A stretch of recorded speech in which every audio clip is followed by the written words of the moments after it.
Papatoetoe mo le tātou wali. No nā anga lenei, no nā lofa, tai mai ai lo tō soifua. Ma lo wola lenei taeao. Ia, manatu lenei taeao. Fatasi o tātou loto, tātou sauni. E osi se taulanga e paia, taulanga e malia I lumo le atua lenei taeao. Me leo te vala au tuai le aingo le atua, tātou tutu lai fatasi, mo le amataino le tātou sauninga. A me le watu ele nei taimi, te vala au tuai lava oi le anganga o le atua, Ie fio mai le menei. Haleluia. Atanga se minute, se 2 minute. Amene. Te vala awa tuai le ngango le tua e fio mai. Tai ai tātou. Ao e iai le nei no fuanga. All eyes closed. O te whaitawina. Mo ini mai o fonga. A wae mai lau whalongo. O te whaitawina I a te oe. Nisi nei o a fionga le atua. I le meo lo tupu I le langi, I le taimi nei. All eyes closed. Let me your ears. I read it to you, these scriptures from God. What exactly happened in the throne room of grace right now? Le taimi le nei. O te whaitawina I a te oe. Nisi nei o a fionga le atua. O me ola fo'i e whae taitasi mo na apaau, e ono. Ua whaatali oli o ai ma ua mata a toa I lātou I tutonu. Lātou te le mapu, lātou te le mapu lava I le ao ma le po. Note that word le mapu. They never stop saying. E le mapu lava. I le whaiatu, e paia,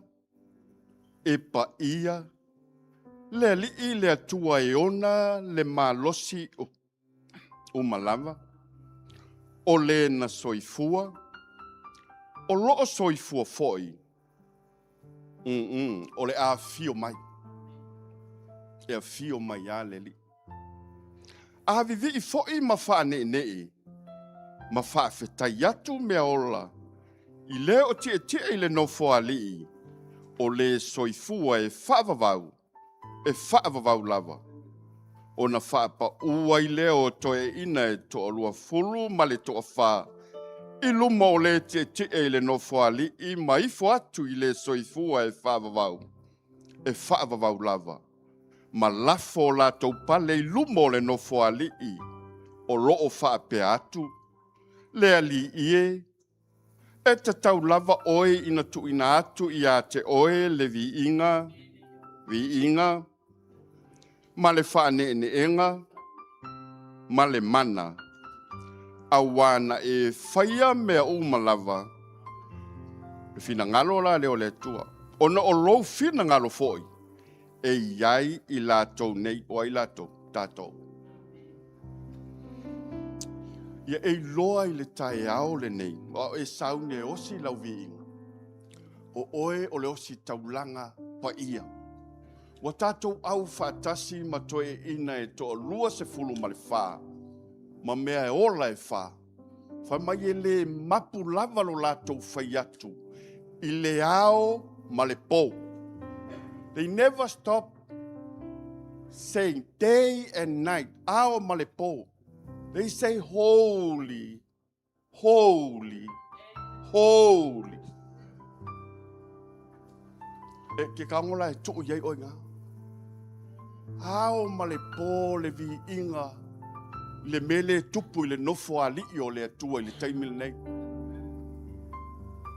O le atato vi I whaatasi, ma mea ola e wha ma to ina e luas fulmal wha. O lau vi inga, e a maia le whau unga mai le atua. O lau vi inga, e maia le mamalu o le atua. O e sauni le vi inga e te o maia le whaunga le atua.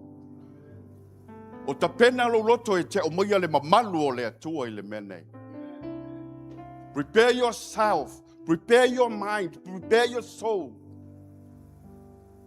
to worship our God this morning.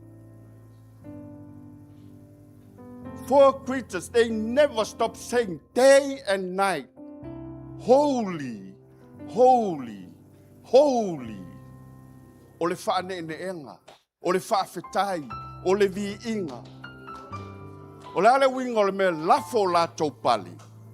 O le halo tātou mamalu, o le halo mamalu, o le halo tau oloa, o ani whailongo ia te oe, o le mamalu lena e te awai le atua. O le mamalu lena e te osia i se taulanga ma e whai atu i le atua. O lo mamalu e vi i ai oe. Amen. So se teimi tātou te ulu mai ai i, tātou te ave le vi inga. E tu o tātou mamalu. Ai tātou faapea i le atua. Wha maile mawai ngā mali e toa, ia Samoa. Au maile susunga ma mali e toa, ave le afionga mali e tua e o mai ai le taimi nei. O tātou faapea, o faapea Samoa i le atua. Amen. Melea, whaumi sautala, ina ia tapena i tātou. Tapena o tātou tangata. E le whaia ona o se masani, ai tātou te whaia ona o se mea fau i lenei taeao. Tātou te tali atua i lea lofa o lea atua. Mea umana whaia i lea atua. Lea lofa sili sili ese la leo lea atua. Ina ia iai mea umana ia whaia. Oi tātou. I le manuia wa i saunia. Mea lea, ta pena lo loto. Tātou te atu i lea nganga whaafitai i lea atua. Ele lei o mea uma. Hallelujah.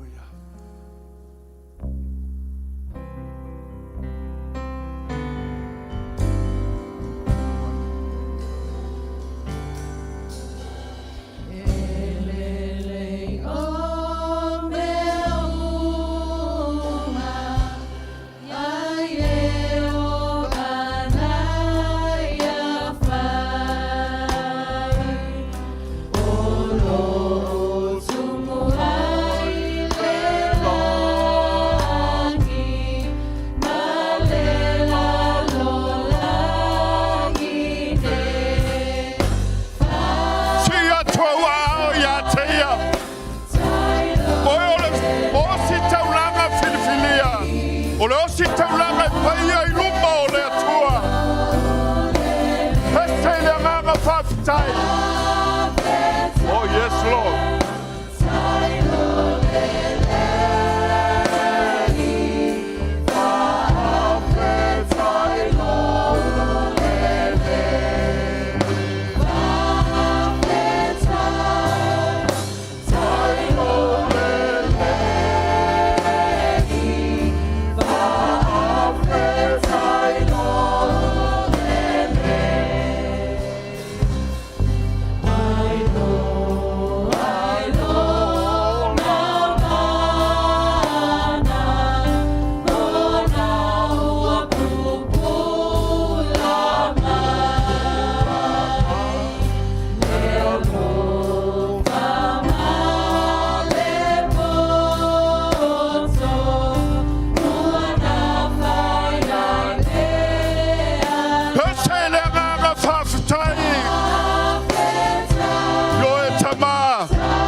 Atea. Awa te mungu. Alanga ile whaftai lo watua. Whaleo lo wanganga whaftai. O oe ole o si taulanga paia. Hallelujah. O tātou au whatasi. Toe ina luas pulu male wha. Ma me ola e wha. Tātou te au whatasi. Tātou te vivio I tātou. O asi taulanga paia. I luma o le atua e le taeao. Whaftai tele lo mātou atua. Whaftai lo lenei. Whaftai lo whamaoni. Whaftai tamai o whamianga. Ua mātou sapi ai. Whaftai le whaolatanga ia Iesu Keriso. Whaftai la upu lo mātou atua. Whaftai tele lo mātou ali. Whaftai Iesu Keriso I le whaolatanga. Na e saunia moi mātou. Whaftai le manolo toto. Wa mawhai ai o na mātou tutulai lo mamalu. Wa mawhai ai o na mātou tutulai whamtasi. I lau pai a lo mātou. Le pai o lo fio ai oe lo mātou atua. Whaftai tele le manolo toto. Whaftai tiuti o rawa ngelu ni suafa Iesu Keriso. Whaftai le malolo ino mātou tino. Whaftai le whamalolonga. Tama. Ia ingo le nei e kalesia. Whaftai o whamalolonga tama. Ia o maimoa mai. Ila nei live lo mātou atua. Whaftai o whamalolonga I o mātou mātua. O mātou a inga. O mātou whanau. Whaftai tele tama. Whaftai ngā luenga o mātou maua. Whaftai le whaiva o e tamai o mātou o langa. Whaftai tele lo mātou atua. Whaftai. Whawhetai, whawhetai tele tama, whawhetai o mātou ainga, whawhetai o mātou whanau, o mātou taitorua, o mea o mātou maua, o mea nei whoai ai mātou, na mātou o mai e le aisa mea. O whamrianga wai whamria ai mātou, whawhetai tele tama o mātou wala whai mai le nei taeao lo wangalelei. Yes, Lord.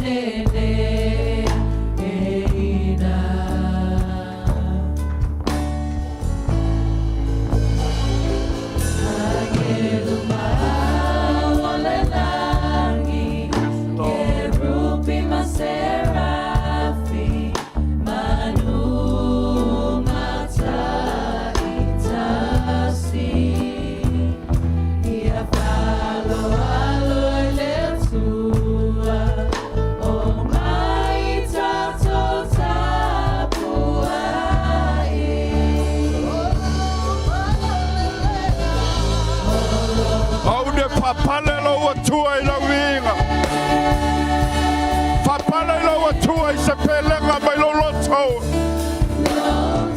E tau si ai tau langa ia te ia. Ae oe I le vinga male mamalu. O lo palelea.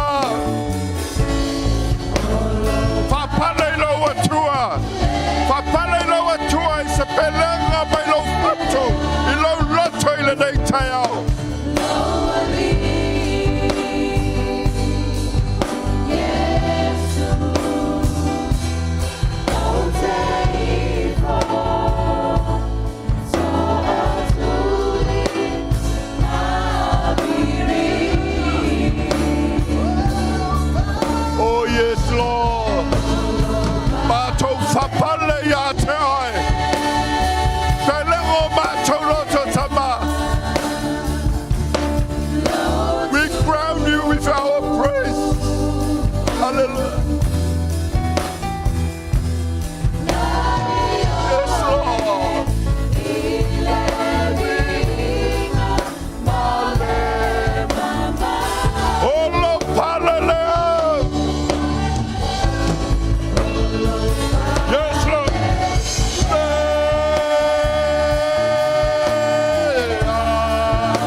te pelanga I lo loto. Falae faapale ia teia. Hallelujah.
Hallelujah.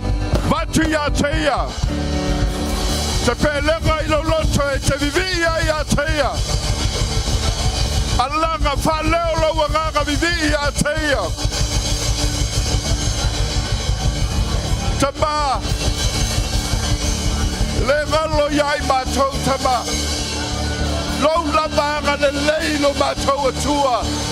Tau yai matou. O matou alanga ma faleo lo winga lo matou atua. Awa o mea uma na e fai. E ala langa I lo winga tama. O toia ina to lua se fulu malfa. O latou vivi atu ia te oe. Ma latou faapea atu. E ta tau lava ia te oe le winga. Awa na e fai a mea uma lava lo matou atua. Tatau ia te oe le vinga, tatau ia te oe le whamanu, tatau ia te oe le whanetanga, ia vi oe le papa oe o lo matou o le tanga, o lo matou malo sianga, o e lava le atua o me uma, o le atua o e ifo iai, o me uma na e fai, e pati lima ia te oe o vai tafe, e pati lima ia te oe o la au o le vau, e alalanga ia te oe, o me uma na e fai, ia vi oe tama, ia Faamanuia lo suafa pai a iova, e ifo ia te oe, o me uma e fai manava, o lau faiva, e alalanga I lo viiga iova, ma latou faapea atu, e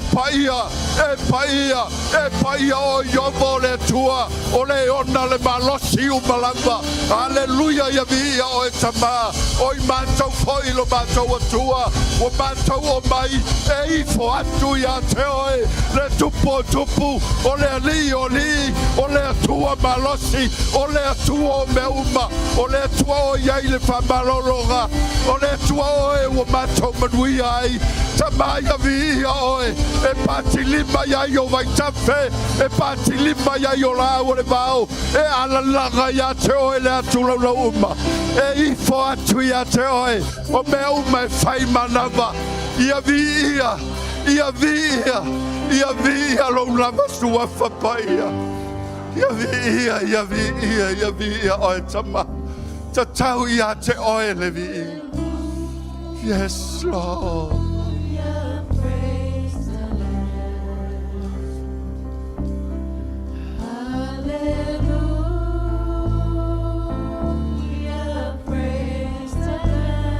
mai o ane whauta i le tamai maimoa le atua. Na te ave e se ina ngā sala le larolangi. Le tamai maimoa le ila e le pona o le alo lava o le atua soifua.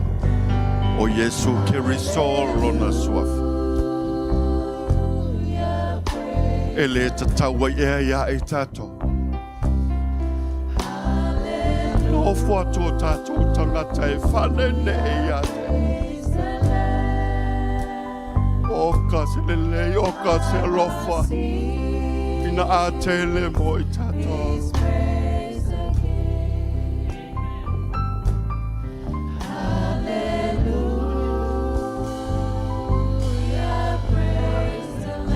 Hallelujah, le tamai maimoe.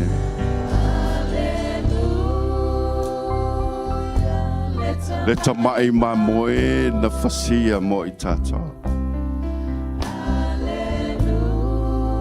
O tato pina ia i ono le alofa lea. Mo oe ma. Yes, Lord.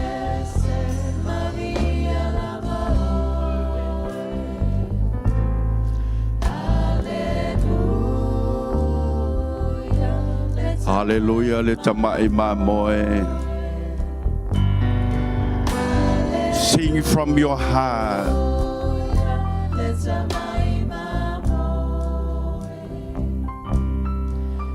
Nauna watu lo lotoi. Oh yes, Lord.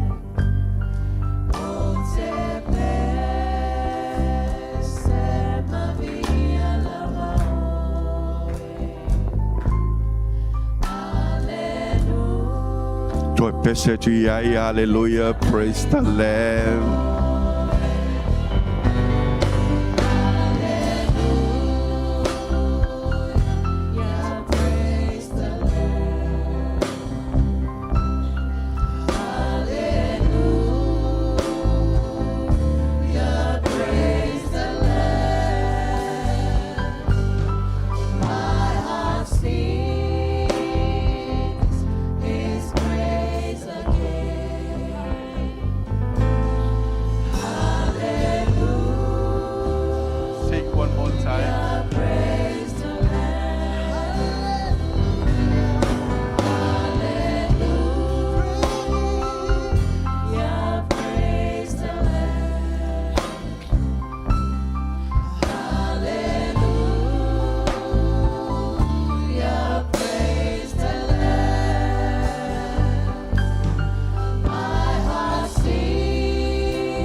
Whanene atu leo. Watu ia te ia le nganga o whanetanga. Whanene atu lo wanganga ia te ia. Watu ia te ia se pelenga mai lo loto. Te whanene atu ai lo watua. Mai whai atu e pa ia. Mai alana ia. Mai leftalainga le atua. Le tusi muli muli o lana fionga.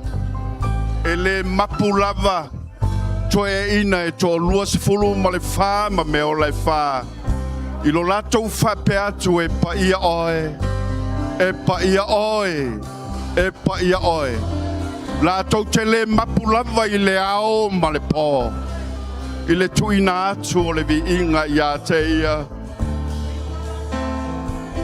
o tatou au fatasi mai latou i le nei taeao e ofo atu ai ia te ia pelenga mai o tātou loto. Tātou te le whai ai o le mas.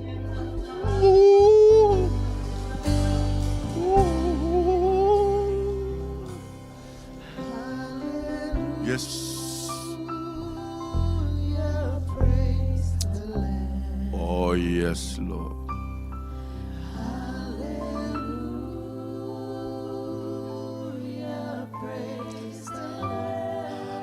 Hallelujah.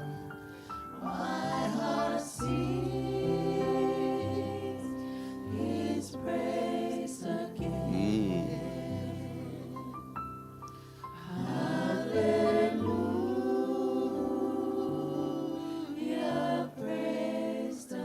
Whanene atu I lau atua.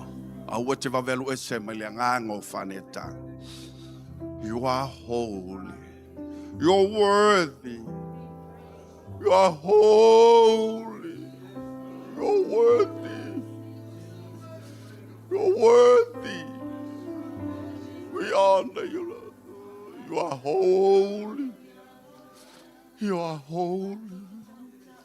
You are holy.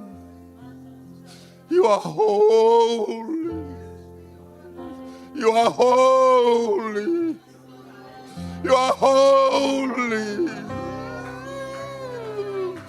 You are holy. You're worthy. You're worthy. You are holy. You're holy. You're holy. You're holy. You're worthy. There is none like you, Lord. We honor you. We honor you. You are holy. You are holy. You are holy. Kirandola mamasia, la mamasayo. You're worthy. You're worthy.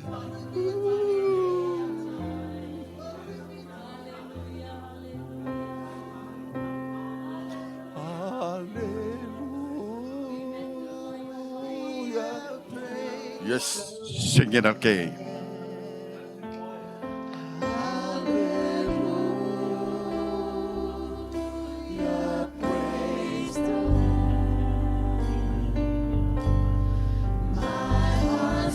Kirandola mamasia la mamasaya. Kirandola la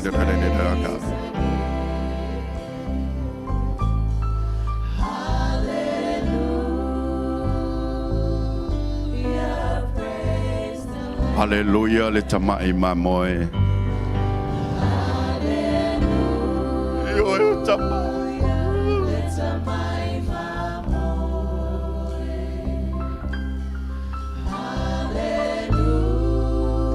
Le tamai maimoa le atua. Na fasia o no oe ma.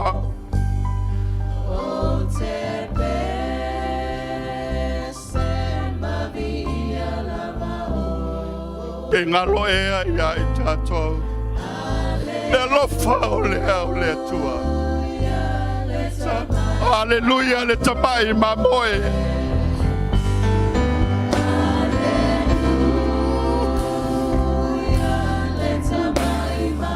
O lona tota.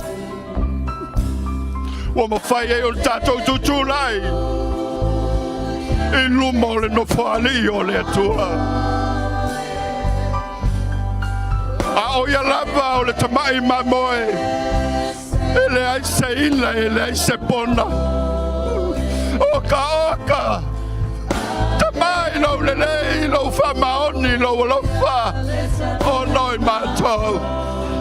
Hallelujah.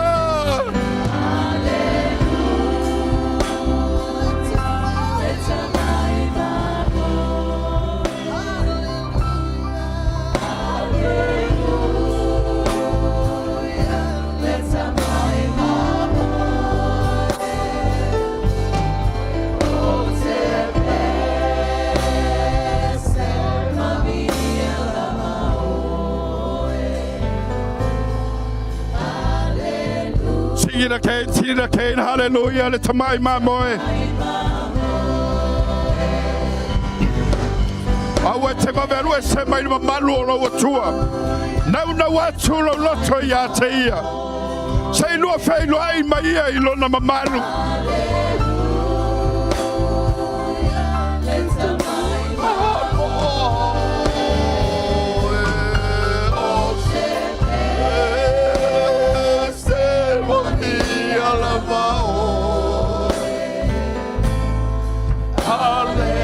Sing one more time, hallelujah, praise the Lord. Still remaining in the presence of the Lord this morning.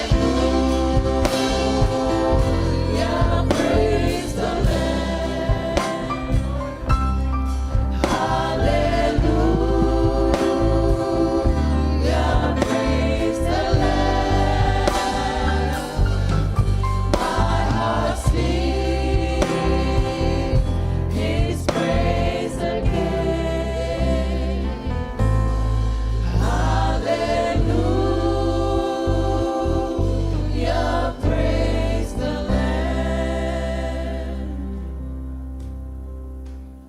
silence in the presence of the Lord.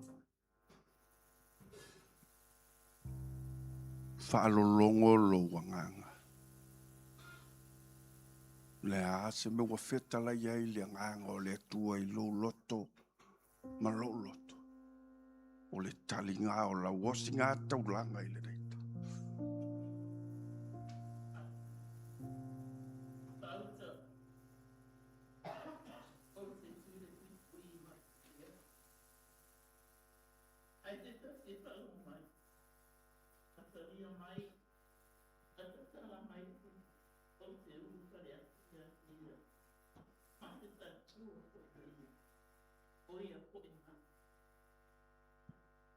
Yes, Lord.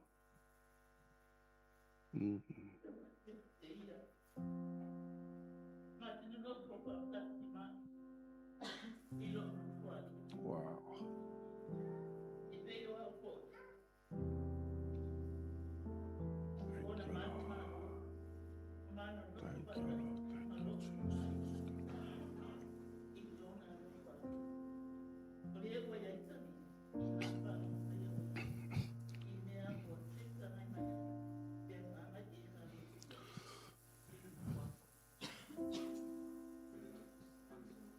O te va velu ese mai mamalo lo atua.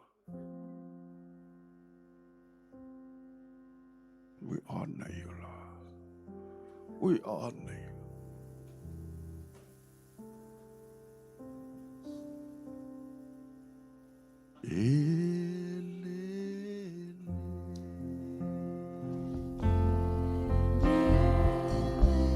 He's so good.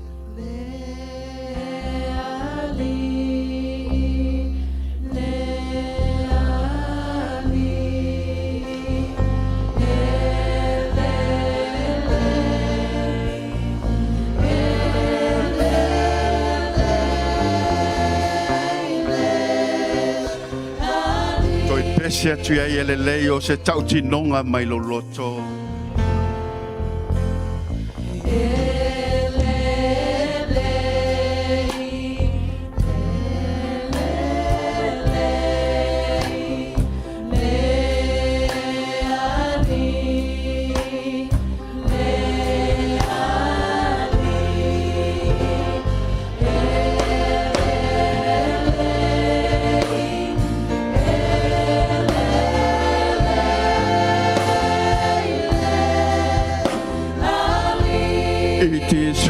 It is well.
A tele sa mātou pese I lo lelei.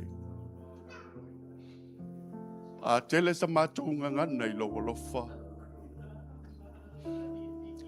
ua tatau.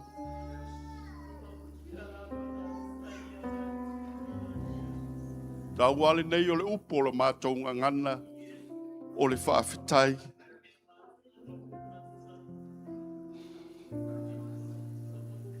Le mawhai o na whaatusa tusaina, lau alofa, o lo wanga lelei. E tofu i mātou ma le moli mau. Pe a mātou wa ai ma mawhauwhau i la mātou sāwalinga. Sa iai whita, sa iai whaingata. Ai oso whai e pūponga. Ai na mātou ilo, na tātou iai a maoe. E te lei tu ua i mātou. Sa mātou ui ai whaingata, na e lawe ai. O alava hala na mātou ia. Tali tonu o mātou loto. Anganga pa ia lo mātou taitara. Na taito o lua ina ma oe la mātou whainga malanga. O leo si ngā taulanga le nā lau whanau. Mātou whaia ma le awa ma le mingao e tatauai. Ino ua mātou ulu whale. I le nufo le alofa tunoa. I le pa io lo fio oe lo mātou atua. Si leo na mātou whaafetai. I le toto Iesu Keriso lo mātou alii whaola. O le taulanga tutasi. Na ofo ina mo i mātou. A ua mawai so mātou wavno. Ua mātou ulu sa o loto atuai. I le pa io. O pa io lo fioe. Ta talo. Le ase mea na sasi le nei folaunga le nei taeao. Io mātou mangalo lava I le toto Iesu Keriso. Aua mātou wala au anganga pa ia lo mātou wha moe moena. Anganga pa ia lo mātou taitai. Wha wau mai lau taitainga. Wha wau mai au whamnianga. Whamnuia iau tangata. Whamnuia iau au auna. Whamnuia tamā mātutua. Tina mātutua. Pa anga tamale nei e kale sio maimoa mai. Ila mātou sauninga le nei taeao wa mātou au whatasi ai mai lato. Ia o atu iai o manuia. O ai foi se tasi, o iai se mai, se whaalongona ti ngā o le mautonu, o oe a le atua le tali. O le pule na e au mai, ma le mana na e au mai ai mātou. O mātou te tūai le nei taeao, o te whaatonu ai se mai lalo ifo le nei whale. Out right now in the name of Jesus Christ. In Jesus Christ's name. Every disease, every sickness under this building right now. Out. Right now in the name of Jesus. Our temples belongs to you, Father. O malu o lau whanau. E a fio ai oe lo mātou atua. Lau whaamalo longa ie o maimoa mai. Mo e o whaalongolongo mai tama. I le suafa Iesu Keriso. Anganga pa ia. Ta oto ia ilato. I le suafa Iesu Keriso. Ia vi ia oe tama. Nei. Taeao. Se o lava le whaavavau. A wae tau lava le vi inga ia te oe. Ono o lou lava suafa Iesu. Ai faapea tuai le au paia. All saints says. Amen. Amen. Ia Talofa le se ao. Mai fai ai malo leo si taulanga. A fai foi sa e tutu. Ia fa malo le tutu mal matamata. Ia le atua. Ia alala mai lalo faftai fa malo si taulanga. Amele tu fatasi o au. Fa leo lau pati mo tato au fa ili. Fa fetai ngā lulue, fa fetai au nei le atua. Ma le ngā luenga vi ia le li lo tō wala awina. Ia tono se taimi se lao le lei le foi lea. Watuai se nganga whaafeiloa i nganga whaatalofa i le ainga o le atua, ainga pele o le atua. Ia whaafeiloa i tātou tamā, ma tātou tina, tamā apostolo ia Mikalanga Vale, ma le whalitua ia Maria Langa Vale. Tu whaatasi o ao le anga le lei o le atua na i tātou mātua. Hallelujah. O le nganga whaafitai i le atua. Mana tua o tātou mātua ia tātou te talo, tātou te whaafitai i pei le atua. Ia ono le malosi whaafauina le malosi le vala auina. Tātou maua i pea whamlianga ai maise o le upu folafola le atua mai ana au auna. Ia whaafilo ai atu tamā. Mai se fo itina i le suafa manumalo Iesu Keriso. Le fo le sunga i le awa soani. Ia ngalu male mana si lia la ei. Petes male fale tua ia stela petes. Whape fo le sunga i le awa. Ia asi whaunga Isaia. Ia male fale tua ia tausiva Isaia. Whaafeilo ai atu le suafa manumalo le tātou li o Iesu Keriso. Ia whaafeilo ai te atu foi. Ta maha mātutua, tina mātutua. Le au tala vou tātou e kālesia. Ti a kono li, ti a kono tamaitai. Ofisa o le kālesia. Ia ho atu ia le whaatalofa lenei taeao. Le ngalo fol whaafeilo ai ma le whaatalofa. Ia i lātou o maimoa mai lunga o le online lenei taeao. Ia whaafeilo ai atu ia te o tau. Fai foi wa le mafai on tātou whaatasi lenei taeao. You know, disi foi o tutuangia. Ia Faamanuia le Atua. Fai foi o iei ni mai o le tino. Tali tonu e malolo, le suafa manumalo Iesu Keriso. Ia foi o le mafai ona e awai mai. Ia ona ue le lava. Ia anga le yatu le atua. Ia te oi malau tapuai mai. O te fia whaafeiloa isia o tinasia ia o rosa lo na suafa. Ia o le nuu malosi o le nuu e sawel tolo tamauli. Ma tua whaafina ia filia. Ia vi ia le atua. Tātou osi taulanga i lenei taeao. Faamanuia tele le atua ia te otina mai se foi o le tufine fai malanga mai Samoa a foi se taimi ta pena masaunia le atua toi fai malanga ia folauma le atua folauma le anga le lei o le atua ia fa feiloa tātou tina malolo manumalo ia talosanga politiu atoa ia fa pe foi si o tātou tina ia lei tātou le mafuta foi maltama ia le malu malolo manumalo ia fa feiloa im fa talofa atu. Ia vi ia le nei taeao na ne avanoa le atu ina atu i le whawhengainga o le tātou whamanutunga. Ia mo le whaawawina o le tātou sauninga suafa manumalo le tātou li.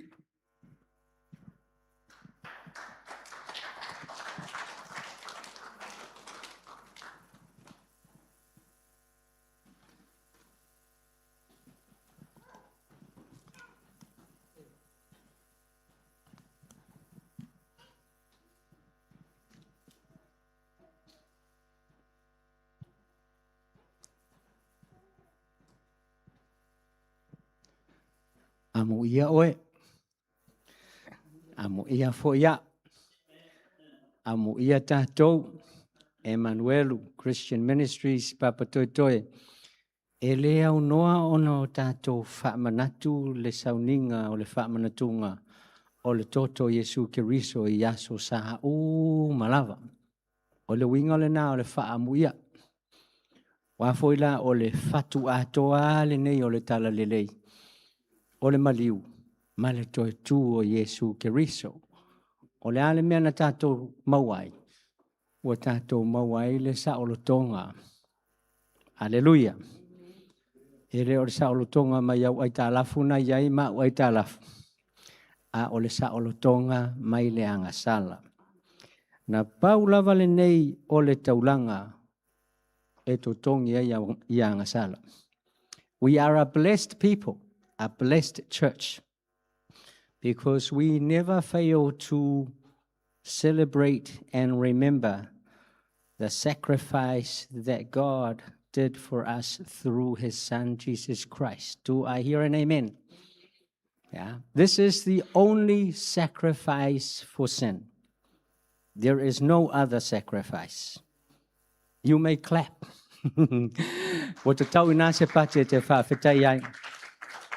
Not for me, but for the only sacrifice of sin. O oera o le tangata sa o loto, o au fo'i o le tangata sa o loto. Amene. Aleluia. Lua so sa taluai, na o whai ai le whaamanatunga, na o amai ai pango te tae tō lua, o le isi na mangalo, a o le isi e lei whaamangaloina. E le ona o Iesu, ai ona o le loto lava o le pango tā. Amene. Whaamalo sia le aso sale na le tala le pango tā le ana whai mai. Iesu e a e a fio e le parataiso manatua maya. Na manatua lava Iesu Keriso. A le isi pango tā leo la atatou whaamalo si le taeao lenei. Na ia whai, na ia upu vale, na ia upu leanga. Amen. The Bible says that they were criminals. Nobody is born a criminal. E le aia se whaanau mai ua whai mapango tā. Tātou te whananau mai ma le angasala. Ai tātou te lei whananau mai o tātou o ni pango tā. Amen. Ai mafua le pango tā I loo manatu iai. I le ustai ma le whaalongo. E amata tu le fale. A uma o le whaalongo le fale, ua le whaalongo I le aonga. Amen. Ua le whaalongo I le falsa, I aonga aso saa, ua le whaalongo le upu. Aru o le ngaruenga, ua le whaalongo. Amen. Nono inga ea, ua malo whaasolo ato ala. O le ngatai e le ustai nei, alu le aonga ua whaasala I o, alu le nuu ua whaasala le nuu. Alu runga le awala ua le usitai. O le mafu anga le na lono inga, ua le toeao ngā iei se upu. Te le manatua e maua se amene le vale. Amene. Ua e faapea na Iesu mo na so. Na faafesa ngā I marito se fulu marito lua. A ai faatasi. Tala noa faatasi. Ta oto faatasi. Ai muli ane. Na iai ale so. Ele iau ngā iei se upu. Amene. Ua fiwa e wakule upu. Ai le ia se upu. O le ala le mena tupu ai. Ia na sisi alo na ua. Maoti ai. O le winga le na o le faamanatunga I le taeao lenei. E faamanatu ai. Ma faamalosi ai. Olo o iai ale avanoa. Pe a whailava o lea he te fio mai ma e tala a o mai. E te whaalongoa. Ai te le talia. Le upu o le faamanatunga. Ma le upu o le saolotonga. E te tee. E le talia. E whaalongo ai le talia. Whai mai le ia kopo lo nam ta upo e wha. Whai upo e ono. E te tee le atua I le tangata e wha amawalunga. O le winga na le loto, whai ma le te tee, o le wha amawalunga. God says, He resists the proud, but gives grace to the humble. Amene. Me le au ngā aile, o te le au ngata, o te le fiu e whai le wha manatunga a wasua malia I a te au. Ti akono, talosia tau te leo au ngata e whaini le tāpenanga I aso sa umalava o le nei wha manatunga. E ese le tā ua o lau tau ngā ruenga. O lau tau ngā ruenga, ma tau ngā ruenga, na o le wha manatua. Wha manatua. Wha pei lava o le atua ia Esekielu, e ui ua tā whewhea le nuu, a lai manatua le atua e toi li liu mai. Whai mai le atua ia Esekielu, o oe o le tangata wā ai, o oe o le ave whiau, pau alau me whai, ave le whiau. Whai I le nuu, o te le fia I le oti, o le tangata, angasala, a mi o le anga. God says to Ezekiel, I do not take pleasure in the death of the wicked, but only turn. Say turn. Turn. Li liu mai. Ona e ola I lea. O au le taeao lenei. O Esekielu I le whenga inga tuai. Mo ini au fofonga. O te le isau e li liu oe. Ena o sau e mo moli atu le wheau. O le tala le nā le atua ia Esekielu. O oe o le ave wheau. Na o lo walu ai ave le upu. O le upu au. O te tuu I lo ngutu ia e tau le feau. Ai a e le tau le feau o le toto tangata e ilunga ia te oe.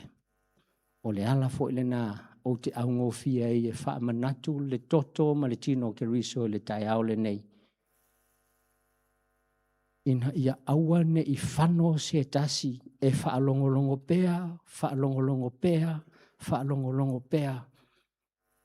Ia fionga le atua e tuu awanoa. Le atua e alofa.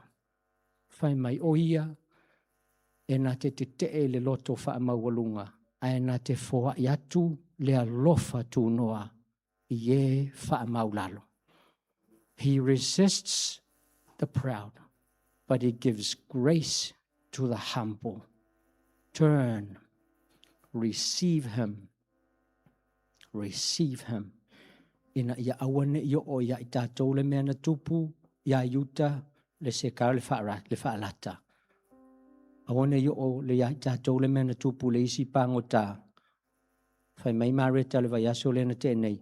O la uai tutonu la uai lunga le ngutu o le kututu ngā mau. Ai le ai ase salamo. E tua whaftailo wa o mai lenei taeao. God, thank you for teaching us. You never fail to warn us through this Passover ceremony.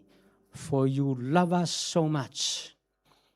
E lea unoa ona e hao mai, ma lapata i mai, ma hapoa i mai le taua o le nei sauninga. Awana e fetalai le tua na e foa i mai Iesu Keriso ina ia le whano se tasi e whaatua i a te oe. Le ngata ina ia whaatua a ia o mātou tu mauai se ia o i le ngata anga. Lord, may we remain steadfast in the promises that you have for this only sacrifice of sin. Today we remember you, that we are saved, that we are set free, we are healed by your blood, Lord Jesus. We are healed. We claim that we are healed. We receive that we are healed. For you said, whoever believes, they must believe that they have received. And we believe that, Lord. Thank you so much. Mark 11:22-23. We believe that we have received. Whaafitai o mātou talia ina lo toto ma lo tino Iesu Keriso. O mātou wa o tangata sa oloto. Whaafitai. Faamanuia ti akono mo le lātou ngā ruenga. Awane ia ise atu ngalu, awane ia ise aungata.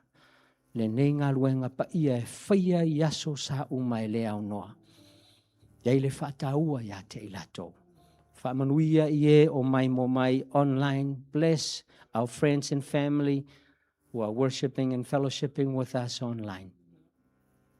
In Jesus' name we say, Amen. Ona alalanga leo le nu o le tua ma faapeane. Ya, te tala le tātou ie.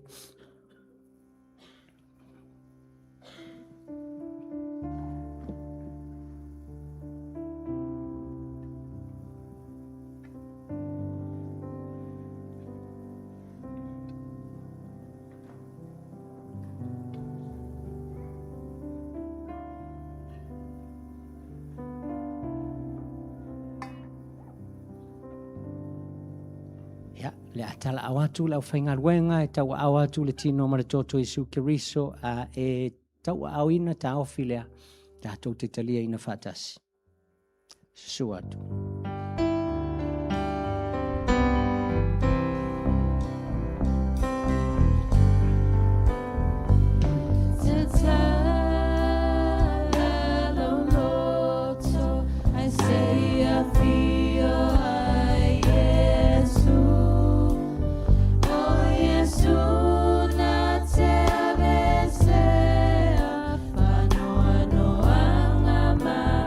Anga sala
Yo wa ao le tino ma le toto Iesu Keriso, tātou talia ina I le nganga whawhitai ma le whātua. Let's receive with faith and with a thankful heart.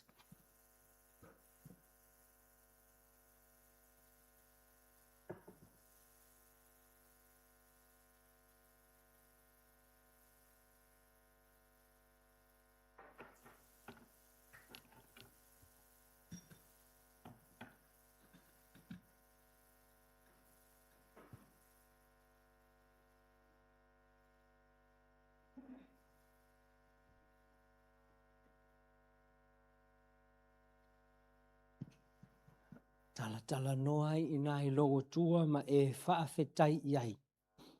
E le taulanga o anga sala whaafetai I lo Faamanolonga. Thank Him. Whatever is in your heart, Bless the Lord and praise Him. Papatoetoe Keriso, Iesu. Thank you, Lord.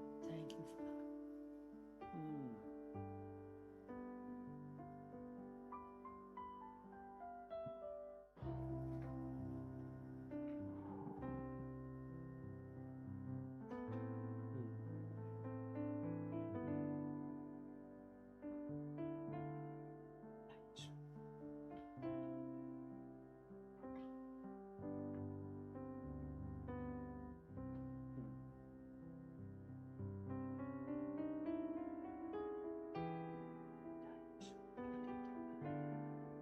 Thank you, Faamanuia. Thank you, Iesu. Thank you, Lord. Thank you, Lord. Papatoetoe, Iesu. Bless your holy name, Lord. Malofalofa, Faamanuia le Atua, matou mangalo ai, sauloto ai, filemu ai, manuia ai.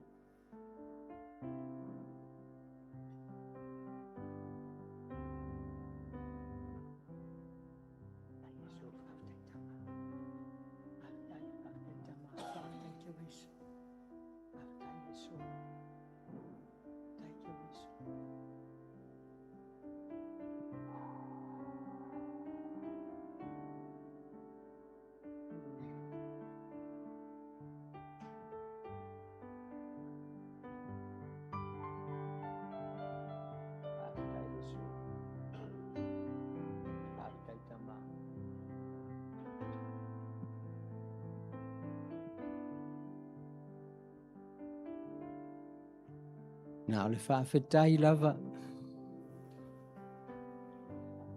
Now le faafetai lava.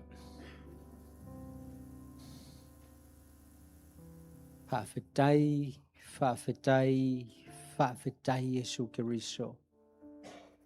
Vi ia oe, vi ia oe, vi ia oe Jehova. O ka se alofa ina atele na wa. O ka se alofa. E te tau fiofi louto sa, ona e te alofa le atua. You withhold punishment and wrath, Lord, for you want people to remember the sacrifice. What a graceful Lord. What a merciful God you are. You never fail to warn us. Every Sunday, Lord, if we have turned from you, it's not too late to turn back to you. Faafetai, faafetai le atua. Taeao o mai, apoa i mai, lapata i mai. Mātou te manatua le sauninga i lenei aso. O le tongiola o mātou o tangata ua faamangaloina. O tangata ua malolo. O mātou o tangata ua sauloto moni lava. A wa oena e fetalai. A e tu sauloto i mātou. O mātou sauloto moni lava. A wa o oe ole upu moni. Mātou te iloa le upu moni. E tu sauloto fo i mātou i le upu moni. This morning, Lord, we are a set-free people. We are a redeemed people. We are a blessed people, Lord. We are all healed by your stripes. Ia vi ia oe, vi ia oe, vi ia oe Jehova I lo wanga lelei. Ta featu, le manolo toto Keriso, ia I latou lo maimoa mai, matalitonu I lenei sauninga. Lord, for every soul that is watching this and believe, Lord, we pray that you will fulfill your word. Whoever believes will receive. Le tua la mātou te talo nai lenei taeao, faamanuia mai sauninga le tua, o lenei sauninga lenei taeao. Everything that follows after this Passover ceremony, Lord, remain with us, Holy Spirit. ina ia manuia ai leo mea uma mātou te whaia. Hai pati le nuo le tua ma faapea mene ma mene. Ya. Tātou tūlai mai, ia ai. Tala wa tūlai au whainga luenga, au mai.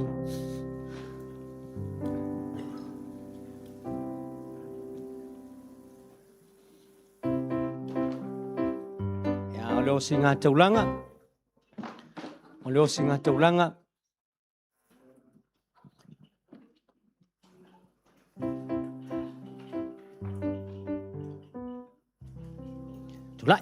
Tulai mai le tātou ekalisia.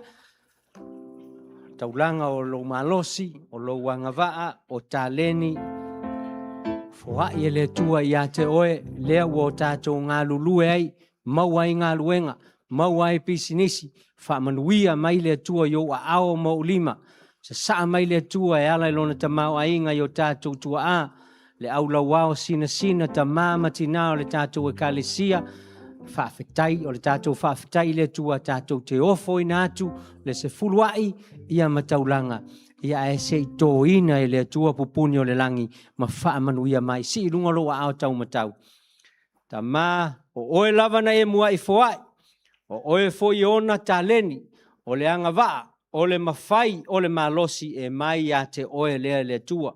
O mātou manuia i ngā luenga i pisinisi, ia o le tamau a inga e whaasafua o Aotearoa nei i o mātou tua a le aula wao sina faafetai le tua. Mātou te ofo ina atu se furuai i mataulanga i a te oe e tusa o aua fionga e mātou te lulu atu ma le loto malie ma le loto fia. Whataunu aua fionga le tua, malaki e tolu whai upo se fulu e te toina pupuni o le langi, ma e sa saa mai manuia o oe foi e te leo le mea e aina o mātou manuia. Mātou te talitonu lue e whataunuina ua fionga vi ia o Iesu Keriso. Ala langa le nua le tua ma faapea.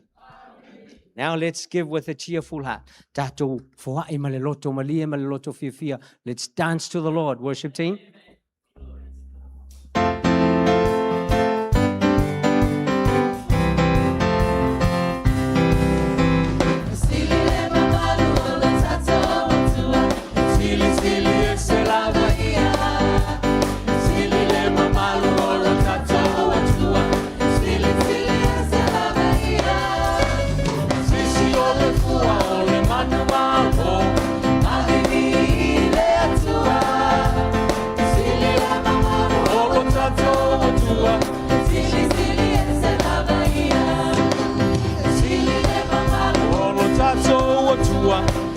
Sili ese lava ia, sili o lo tātou atua. Sili ese lava ia, sisi o le fua o le manumalo, mali le atua. Sili o malu o lo tātou atua. Sili ese lava ia. Mana ia o upo le pese e sili le mamalu o le atua e sisi le fua o le manumalo. Tu sa pete le manumalo na po sisi pelo fua fa mole. Bueno, o le fua e ave o le atua e leo ni fua o meo la lenei. Fa mole o le manumalo e leo le tino ai te manumalo ona o oe o le tangata sauloto o le tangata manuia e alena. Fa fetai lava matamua to e sisi le tato fua o le manumalo si ia ulimo le manumalo ia Iesu Keriso. Let's sing. Mamalu o lo tātou atua, sili e se lava ia. Sili le mamalu o lo tātou atua, sili e se lava ia. Sisi o le fua o le manumalo, mavili le atua. Sili e mamalu o lo tātou atua. Greater and mighty. Greater and mighty is the Lord our God. Greater and mighty is He. Greater and mighty is the Lord our God. Greater and mighty is He. We lift up the banner in the anthem rain. Praises to our King. Greater and mighty is the Lord our God. ve lau pati e whaafetai ai le tua, pati pati, pati pati, pati pati. Ala mai le lalo malanganga whaaloalo le tātou ekalesia, tātou atu lava noa le tātou tama apostolo, ia o leisi fo i vahenga tau o le tātou sauninga lenei taeao.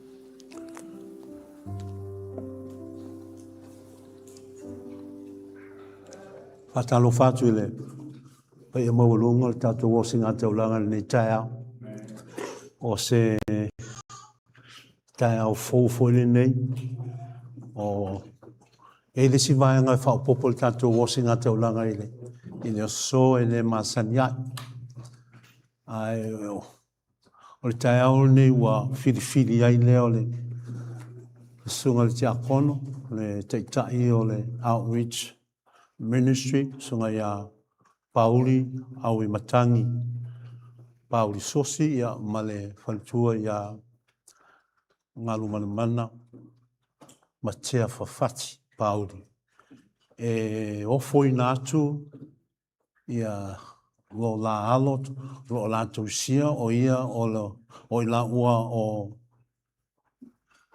o matua tausi o kau fa sa o upu langa a ka o matua tosi ia o longo i ko ka ko makua a ma o matua tosi o lonia o se alo a faapea ona la vai tamaina po se tu langa faapea o la fili ai le e o foatu i le atua i le taeao.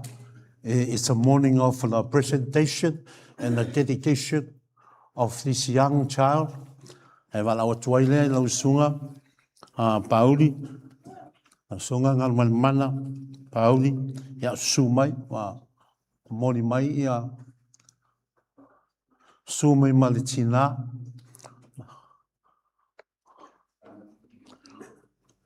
O le ano ia Timothy Emanuelu Salu Pauli Sosi. Tu fatasi o tu wa ao. Tanto te whawheroa i ai lea. Ia i la tau le taeao lenei. O onga la fionga le tua i tū whaa e Peru. A whanawina e se tamaitai po se tina, se tama mua lava. O le ulua i pepe lava e whanaua. O inai ofo atu i le tua. The firstborn is offered unto God as a sacrifice. O le taulanga. A misa lantu langa o a fwene o whanau tama. So le la ua whapena ona suma i nei ia le sunga ia Timothy Emanuelu Salu Pauli Sosi. Wa ofo mai e a whene o lantu mātua nei. Le ia watu ia teia. E Faamanuia le Atua. O whanau mua e mise whanau tama. O halo nama whanau le Atua. So le ua ofo mai ai lea o lea whene o le tamo i titi nei. Mo se tūlanga fo le tato e kalesia e le tau whaatadia whanau se ia whapena o na Faamanuia ina ia pe whapaiaina i le aso sao tamaiti. So se teimi a pawan mea ia o ngatasi ma le teimi o le umar whaamaina o le tina. E maua o ongana ia numera ma le tusi o e soto. E alanta ua tusi na e alu le whaitau e le tau atua le mata upu. E alu le whaitau atua le tusi atua e au ngā fo e lea i atua. So this is a very important part of our service. Ma tātou i oe whaatasi umai lea whale e kalesia, wale ngate i mātua nei, ai whapena fo i le tātou e kalesia. Tau te ofo whaatasi a tuai lea, ia le tau lea nei, e ala ia tātou tatalo. As a body of Christ, we join together with the parents, with the mother, and the godparents, o godparents, o upo o whaia o taeao nei, e ofo I nā tuai lea, lea te li nei, I le whao unga a le atua, a wa o ana o onga le nā. So a tātou muri ala ia whionga le atua, e manuia fo I lea, o whanau e pe o na iei le taeao nei. So tātou wafo I nā tuai lea, I le ali Timothy, mātou te tu I nā tu oe, hei ona manana o ai, ia o mātua, e tu I nā tu oe I le ali.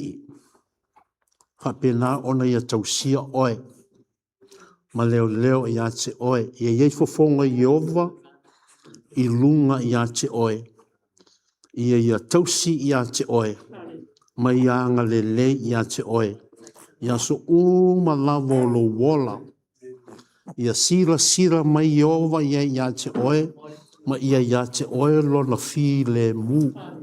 Ta mā, hapupula mai ai lea, o lo manuia I lunga ia te ia. Ma e te tala foi leo o popuni o le langi, ma e faamanuia ia te ia. I manuia uma lava, wa e fuafuaina mo ia. I le suafa Iesu Keriso, mātou te faapea nā ona matuata laia o maino tanga, o so tanga o au ngā tūpulanga. Ia matua motu sia ai lea mai lo o langa. A ia e ola I le whau unga nganga pa ia. Ma e ola I le toto pa ia o Iesu Keriso e manuia ai lea o lo o langa. Whafteita mā, a wawa uma ona e a o mai. E o fo I lau whaiva e whaamasino I le o langa o le tau le lea nei. E whapena ona matu whaalea o ngā ina. A wa o le pule le nā, ma le tofi, wa e au maia ia I mātou. Ma la wa mia tonu e whaatau no uina I lea. So we break every curse, we break every generational ties over your life. It will not come near you, nor affect you, but you are blessed by the blood of Jesus Christ. O fwa tuai leo oi, I a au o Jehova le atua o au. May you enjoy life and grow to love the Lord and love Jesus Christ and the power of the Holy Spirit. And we all say, Amen. Amen. Ya yo tausi lenei, ya Timothy, Emmanuel, il whau unga nganga pa ia. Amen.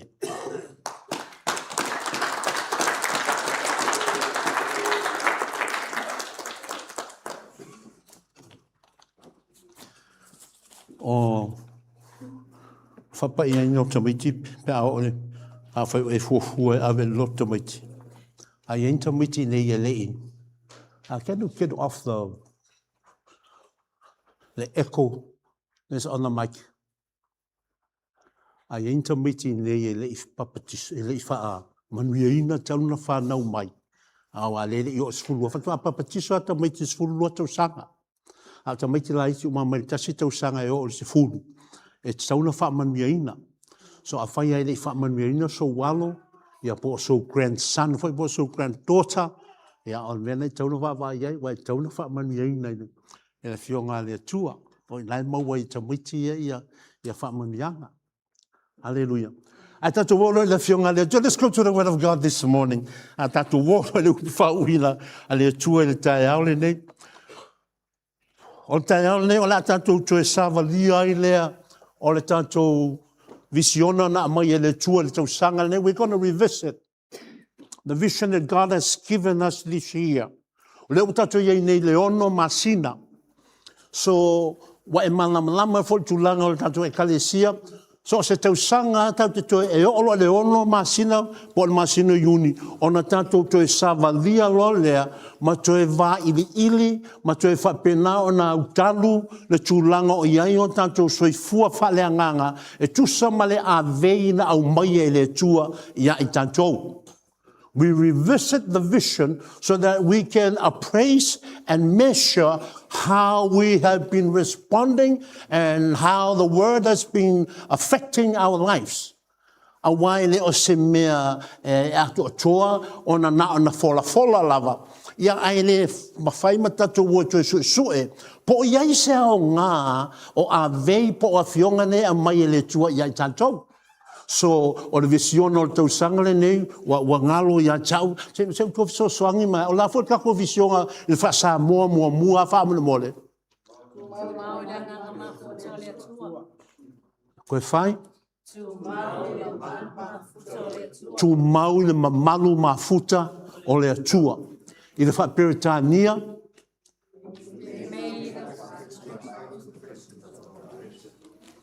Close enough. Remain steadfast in the abiding presence of the great I am. O nei a vei o le sila mai le nā a Iova lo tātou atua I o tātou wolanga. Mai au mai ai lea ia te oe mau o le a whainei o lona whina ngalo. O le mea e nau mai ai ina ia e ola manui ai. Ma o wola manui ai. E ola whainea e a o ina ai tātou, to e a o ina ai tātou. That's how God moves in the lives of his people, of his sons and his daughters. O le awala nai minoi ai le tua, I ona tangata. E au mai ana fionga e mua mai e a o ai o lango tangata. Teaches us. A umalo na o le tua tantou e ana fionga ia, ona o ai lea. E o ai lai le si sele mai o le tua. Po faapea ona tātou talia ma whaalongolongo I ana fionga ia. E le ngata foi lai na o ma o ai. Ai whai mai e toi whaapoto ai tātou. Ma sa uni ati rei tātou, mo isi Faamanuianga e tele. O ina lai te vai ai. E le ngata ia whai o Paulo te leo le tātou Faamanuianga na iei amatanga. An tātou wola loa la, ma tātou tū mau I le atua mafuta lea. O lona winga tau no o mai ne iei uni. Wa whapena le te leo le tātou. O tātou Faamanuianga. Ai a whai o mai laso lenei, e le ai ase mea o tupu e ui na tātou whaalolongo I a fionga le nā le tua. O luina pauala lea, o le Faamanuianga o lo tātou iai. Are you with me? Tātou e whatase nā. E whaale mingoi le taeao. E whaale mingoi.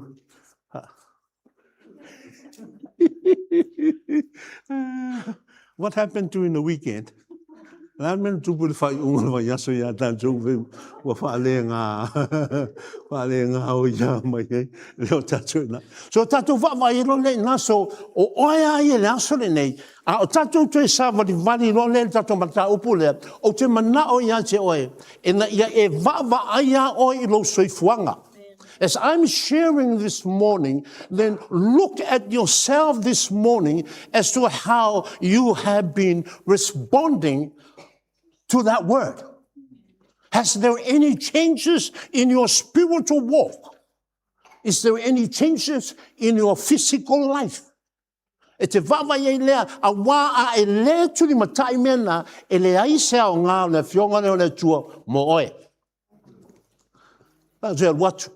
A e le tiro I ante oe tusa maupu le fionga le tua, e le aise au ngā o aso sā I te sauai I le whalesā lenei, e tusa ma fionga I le tua. O I whai e tā pena I nai leo oe, mō le teimi e wala au wai le tua I ate oe. O le wala au le tua, e leo se wala au se whapueponga, e wala au leoti maniu. Are you with me? Are you with me? O ia tā penai lo taeao. O ia tā penai lo maliu. Lo tu'umalo, lo wati, ma lo mate. E alanga. E le se whaaloalo, e leo se le whaaloalo. O upu e kala whea ngai I a lai kako o tātou loto mo tātou malatu I nā. Mele tau nei loina.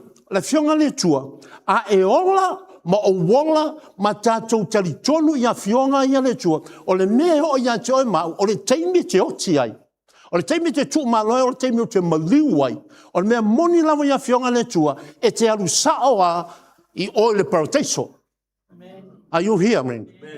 Are you hearing? E te leo tina e alu le e no fonofo I lalo tunga mau. Le o au onga se se na le fionga le tua, na tato wola mai ai. A fio me ke viso tatala, le mea moni lava e winga le maliu o tangata. Ma ua fon tato whanonglongo iai, e leo tangata lo lotu uma, e oti loa o I le Papatoetoe. Are you with me? Not everyone that goes to church, when they die, will go to paradise. No, my friend. Amen. It doesn't happen that way. That's how we want it to be. That's our desire. But that's not the will of God. O tato mo'onga na, ai le o fina ngalo na le tua, o le fina ngalo le tua, a e ola mo o wola, I le upule le tua, le wingo le ola le upule, e sui ai o tato wolanga. Me fai mai le tua, awa, o oe maula tato me fai ai. Whawhikai, pa walo kako le whalonga. Au whako awa, e ke kuria uma mea ngai kolu, a wai fai mai awa, longo winga lea, ia isi mea lua ngai ke manga o e fai, wai roa mai winga o mea ia. A fai mai le tua, awa, la le mea tato fai. Wakako wakama, fai ngō fionga le tua. O ta ua la le wakau si tai pen fai mai le tua awa, ma ta ole foi le awa, e ui lava o la ka ke vanga, o foi ka ke ngau kwa iai. Ai ona o oe mau, ta te mana na o ia ta ole Faamanuia le Atua le o langa le nei. Ai ne ngate na ole Faamanuia le Atua le o langa le nei. Ai a o mai lo le oti. E te alu sa oa I le Papatoetoe. Ai a o oe la le mau. O lea ta te o mai le lotu, ai ka whaalongo e whamele tua awa, ai whamai oe awa, I oe. O le mea lai o ia oe le nā, e te alu saoa I se oli. Ouch! E lea ia se so ka kou fie ia o onga nā. Ma whaanga lea no whakele taeao nei, o mea iana mai le tua e o ai tatou. That's the way the word of God is given. 2 Timothy 3:16. Not only it teaches, but also discipline. O le nganga na o le tua, o le nganga e o ai. A o ai tatou na ia tatou wata ma mai eiro lea, I mea fina ngalo le tua, tatou te whaia. Wow, ta te whatai na. So o matua mauti noa le me te, a o lana e o tiro nei. E o mai saoa a ngeru, ave oe, ave au, I o I le Papatoetoe. Maua mai. So o le mea na, ia e aia I lo wolanga I le aso nei, po le lo wha le tonu mai le amatanga tau sanga e o mai ana nafi. A e tonu lo I le aso le nei, pe nga I oe meo le lalo langi mai le amatanga tau sanga se tau mana nafi. A le aso le nei, e te wha pe whai loa aua. E ke aua lo le aso le nei, o le meo o ia te oe, a e o ti fo se e lo nei alenga ko awa ngai lo me ngala langi kre ko alu ia e o mai angelu ave sawa oe I o le Papatoetoe. Are you with me? Are you hearing? Are you hearing? To tele tanga te mana o e ola e ala no mai le lotu. Ina ia faapea a mai le lotu ona o ai le Papatoetoe le Atua. E ke le alu Papatoetoe, o ke le alu for Papatoetoe. Pa faapea na o la unga ino la fionga le Atua. Ai o ke le o faku awa. O ke la unga kum faapea ko awa. A o rei ioe. Maua mai. Are you hearing what the Lord is saying? Na ia tata wata ma mai e langa to tele yo ka ko le lolo. Ai se oli. O le makua ko ke le fo ya ke siango la ye e se oli. O fe sili e se a. Why? Why are there so many Christians in hell? Because they are not heeding the word of God that they are hearing. E ala na o tangate o se oli, ona na whaalolongo ai le suia ai o lantou o langa. A wa mena ai vai la fionga le Atua. E matua manino ia te oe. Mena e mai ia na whatonunga le Atua ia na. Mena ese le taua o lo faitau le tuspa ia. It's very important that you live your life daily on the word of God. This is called the bread of the children of God. O le manai lea, po le areto lea, le Faamanuia le Atua. So, a whai te le fia faitau tuspa ia lea, o te whaatonu ia te oe. Whai kau tuspa ia lea. O ke le koe kauanga, o ke le koe kuakula vango ia te oe, te pulei oe po lalau me whai. Lea la o wasa te oe, whai kau tuspa ia. O ie whaatontonu wai leo wala. O ie te iloa ile me te tauna e whaia. E le ngata whai la ile me e tau nuu le leile me te aru iai, ai manuia lo wolanga i nei. Not only that you're going to find yourself in the paradise of God because you have obeyed his word, but also the blessings of the kingdom will be poured unto you. E te vai whalei o le awhapena na sa saa mai e le tua o ana whamanuianga I lunga ia te oe. Le tala tau te nome lua suma le waru whamai a whai tau te ustai le tua malana fionga le e te manuia I le aai. E te manuia I le ngate whale. E te manuia I le awhoi nei I tua maota. E manuia au lafu manu. E manuia ia au mea tutō. E manuia lau ato. O lau ato le o lau purse. Ia wakau le koe ingi purse ngai walanga wale koe ingi kupe ngā le kāda le. Ai manguia lau kāda. Are you with me? E manuia lau wallet wale koe ingi wallet mawhiwhia wale koe a vea ni tino tupe. Ngā lola kua ma lau kāda whakau sao ala mea ngā koe se imar kāda. A mea lai manguia lau kāda ngā. E waku lau kādi ia inga ngai, e ila laku, e loa alo whale ko ngā kuaku lau kādi ngai, a whamene masing, wa wholo na masing I lau kādi ngai, a loa ngai, e waku e koe, ngā mamo ngā koe, e koe, wa whai alu lo whike ngā inga, e waku oa, o ia ina, o ina I loa ile, na iei mea nai whale tonu o lau soifua. Are you with me? O lau whale kongu fwoi ai alu whai ngā luenga ke palafu de kampangi ngai whai ngā luenga ai. O ngai mai ai kupe ke ola ai. Ngai laku kau ngai amaka le valu, ai whaku ai kau ngu o se fulu, ai laku koloki lau ka, ngai koloki le valu. Whai pea, na mea ngā, ai whape ngai ke sere ai. Are you with me? Tu mau I le mamalu o le atua mafuta e manuia mea lava tātou te whaia. He has opened up his blessings for us. A e manao iai, e leise me te misia. Ai a whaia te le manao iai, no for my pena, that's okay.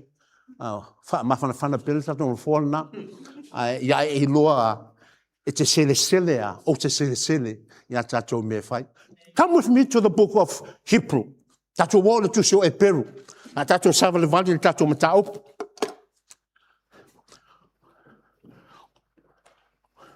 Don't shut me down as yet. O wale vavita punia maia, lo whai tu toa ia tea. Tātou whai tau le 5. Ma le 6, ona si ilo whai tau I le 8. O le e peu e sfutolu, 5 I le 6, whai tau leo ma le 8, o ina e whaavae ai, la tātou visiona le na o mai e le tua, I le tausanga lenei. That's a foundational scripture for the vision that God has given us. Mena te vai e whaamau whainonga ina I le tua, whaamau ni e le tua, whe au na te au mai a mō tātou. A whai wa maua, le e peru le na e 5, e sutolo al wheo pe 5, ma le 6, tātou whai tau, wa ai le whatonunga. Observe the instructions. Aua nana whai tau e whato pe tope. Au te manao ina I e apoina, le o onga nai ama ina. That's God's direction for our lives regarding as to how to abide in his presence. A whai wa maua tātou whai tau whatasi, hai tau le 5 I a unoa a o tō a mio ma le mata pea pea. Ia ngata ia o tō manao I mea wa ia te o tō. A wa whetalai mai o ia, o te le tu ua lava oe, o te le tu lafua I lava, ia te oe, whai tau leono.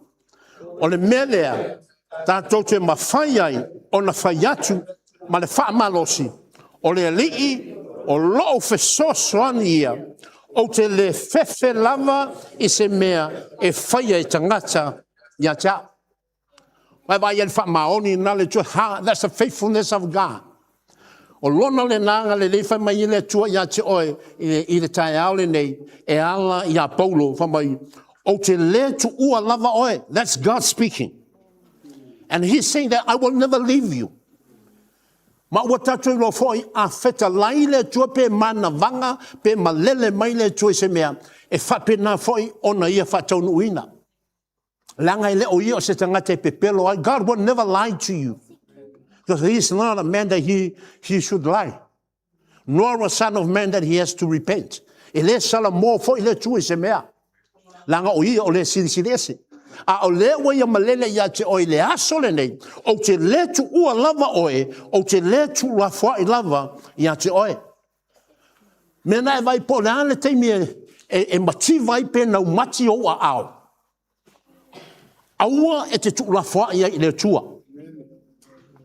Nai te whaingaluenga, o te whaingaluenga, ai le mawhai ona whaamaliaina ia le ango mea ngā o hawhai mea e kau kongi me whapena lafoi.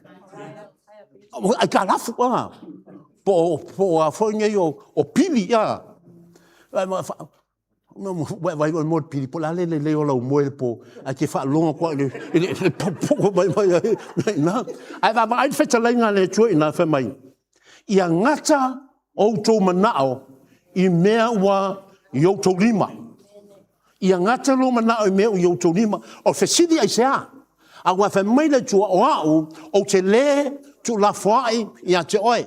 O inai te waa iei lea, e ola le teimi e whapena ona nau mati ai lea, pe whapena ona oonge o a ao. O le teimi inai te wala awa I le tua. O le teimi inai te au ngania I le tua.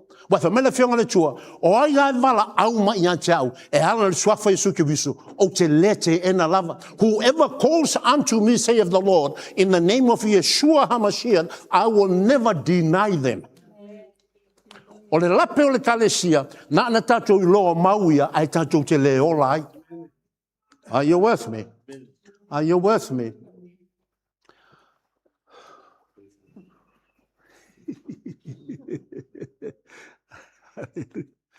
A whai o whita lei le tue, na te le tu la whai. That's exactly what he meant. But o lo whaatali ale tua I ate oe mao, I le tāo atu I ate ia. Alright? Tatou whai tau leono. Ia, o le melea, tatou te mawhai ai, o na whai atu ma le whaamalosi. O le alii, o loo whesosoani o ia, o te le whewhe lava I se mea, e whaia e tangata ia tea. Whai mai e whaamalosi ona e au ngani atu ia tama. That means your whole being is committed unto his presence and unto his word. E ui ele vai ia yo mata, although you're not seeing this great I am, but you believe in his word. E ui ele vai ia yo mata le tua lea, a wa e tali tonu ia na maui o e whetalai, o te letu ua oe, o te letu la whai lava ia te oe. Are you with me? Tatu ori whai upe valu. Let's look into verse 8. Tatu te vaaya o mea umai esa tatu whanonga le amatanga o tau sanga. A lewa tue mai nei ia e tue vaai ai po o a mailo wo langa whaleanganga. E manuia lo wo langa I le tino nei pe a manuia lo wo langa whaleanganga. You will never and I will never see the abundance of God in our everyday life if our spiritual walk is not right with God. Whafonga le mai, ta te whiwe whainga luenga. Ai a le tonu tatou wala ma le tua, e le mawhai ngā ruenga na, o na whaamalia i ati oi mau, i mea tatou te mana na oai. Fatua e malia ma o siamu, i mea leo langa nei, pe a tonu o wala, mo wala i luma o le atua. Ai salamu o ta vita. Mai ta vita, Iova o oe o loo, leo ma moe, o te mativa i mea umalava o na oe, a ea. Aia. Vai fer ko fasa ol fai fel. Vai mauna. Mai ele ai se mea o te mativa, I will let nothing. Why? Because he knows and he believes that God is his mighty shepherd. E nā te taitai a te ia, wha saulo le ma mea, lai loe ta vita, e whai e le tua i a te ia. E le leile me moe ai. Le wha mai e te awe o le me iaile, wa muast. O te oto ai. Lo inga po le alo le lava, e te sau le fiafile na, e maalie lau moe i luma o le atua. Po le a le kere o pili, ma liu mai o, wha pe ponga mai o, sa whai mai o, au mai uma mea umanga, e maalie a lau moe i luma o le atua. Aleluia. Wa oki lo kama. Au isi kei o wala au aku i sa moe lo uti ngafa. Wa mai o lua, ma le manguia, lako a mai ko inga. Mai le fo ia moe le pulori a wa kere fo ia me fai. O na o loa ai. Le o langa wa fo nei e feo ngai mo tatou matua mo tatou ai. Ma matai o ainga. E kere loa me saunga. Ia a le ingi me e kango lima inga. Ia paua me ia o pulori afu. E le moe lai le a fo inga ile va mua. Ai moe me makui kui. O la ualu wanga kere koi loa fa makalanga ai. A o ia te vai ai. This is the faithfulness of God. O ia te vai leo fofongi o le tua lea. E malie lo loto i mea uma. E kusa foi po o mai fa lave nga e ke malia wa wai loa. Ia ale ia se mea ia o la ia mea a fai ai. E malia leo lau moe. A wala fo wai loa e tanga te mea. Ia le fa o makule si o mo le si fa lave le si vai aso kaluai. Mo isi vai aso kaluai. La fo la wai loa. Ia o makua le ai ia se. Ai awa lo ku kupu mai mea na. Nga e adu lole va aile a fo nge ia loan sharks fo ile e a fo ye fai ai lai kala fo ile me fai ai lai kala fo ile me ia nga madia lo ile me le wa fa madia nge i ai ko saule si madiula le si basu wole nga a fa madiu so ai va ya so nga wa fa fo nga loans company e ke ai nga ia wa fa e ke fie ke me wa fo la ke manga e ke la ko fa mai ia ko ai o sa kama malos o ke minga e ke le ko sa la fa mo kama malos o ke minga ke le ko sa vali lalo ai la ko le lola e fa loans la le company le nga o mbaulo ua ka ko kala ngole le ia me le olanga ngai o le nga ia nga sa ia o la o mo lo wa o winga nga ko anga sa mo e mai sai a inga le fa o inga e la o lo le kulanga e no ma fo kia nga ia ai sasa o se pa wa me ia wa ku me fa ia fa la vela ai e le manga ku ia o le se lo fa ia o ai ko mai lo le se wa la ku longo lima wo ko sa ngai lo le ai la ko fa le si fa la venga ai ko la ku longo lima ai fa mai longo lima nga fa ma le atu o le ko ye se avango ia ina ale ale se ngo ka o ma fingi fo le sa maria are you with me me na lo na mai le chu ia chu ma po le ale kiro ka ko fa la nei ata mafuta i le atua mafuta lea. E iai le me le va ai ia yo mata. Iai me le fa longo ia yo talinga. Iai me le yo ilo loto. O mea nai fai le atua mo oe. Ai sea leanga e te loa ona e alu i le mamalu o le atua. Aua te alu i fai koko o le au fai longa nga. Awai le ia se lofa ina ia ina tau ina. A fai nga la ku nga ya fe nga uma nga ya uma e ko kikia e ko kongia le lu afe ya man ko la fi fa a kai fa ka ya fe uma le fa le kalangoa mai. Io e mai. E kai wha whi long sia ia, a whailai kai ako kongi aku, wa al pasenge, ele a mai fol pasenge, pe ngā se 5 pasenge. Ele ai. O i ele mau al whalau al ainga lea, le whainango ngā kupe. A whailai ko kongi, ko kongi le lua, wa whia la lau kupe le la ko kongi o, i wha ia. Wa waru wafi. Boka. Wa ia i me whaila lalo langi le ia chacho.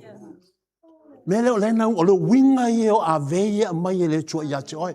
O le si foi tulanga mai le tua ina, e a mai e le tua ia te oe le poto ma le ata mai.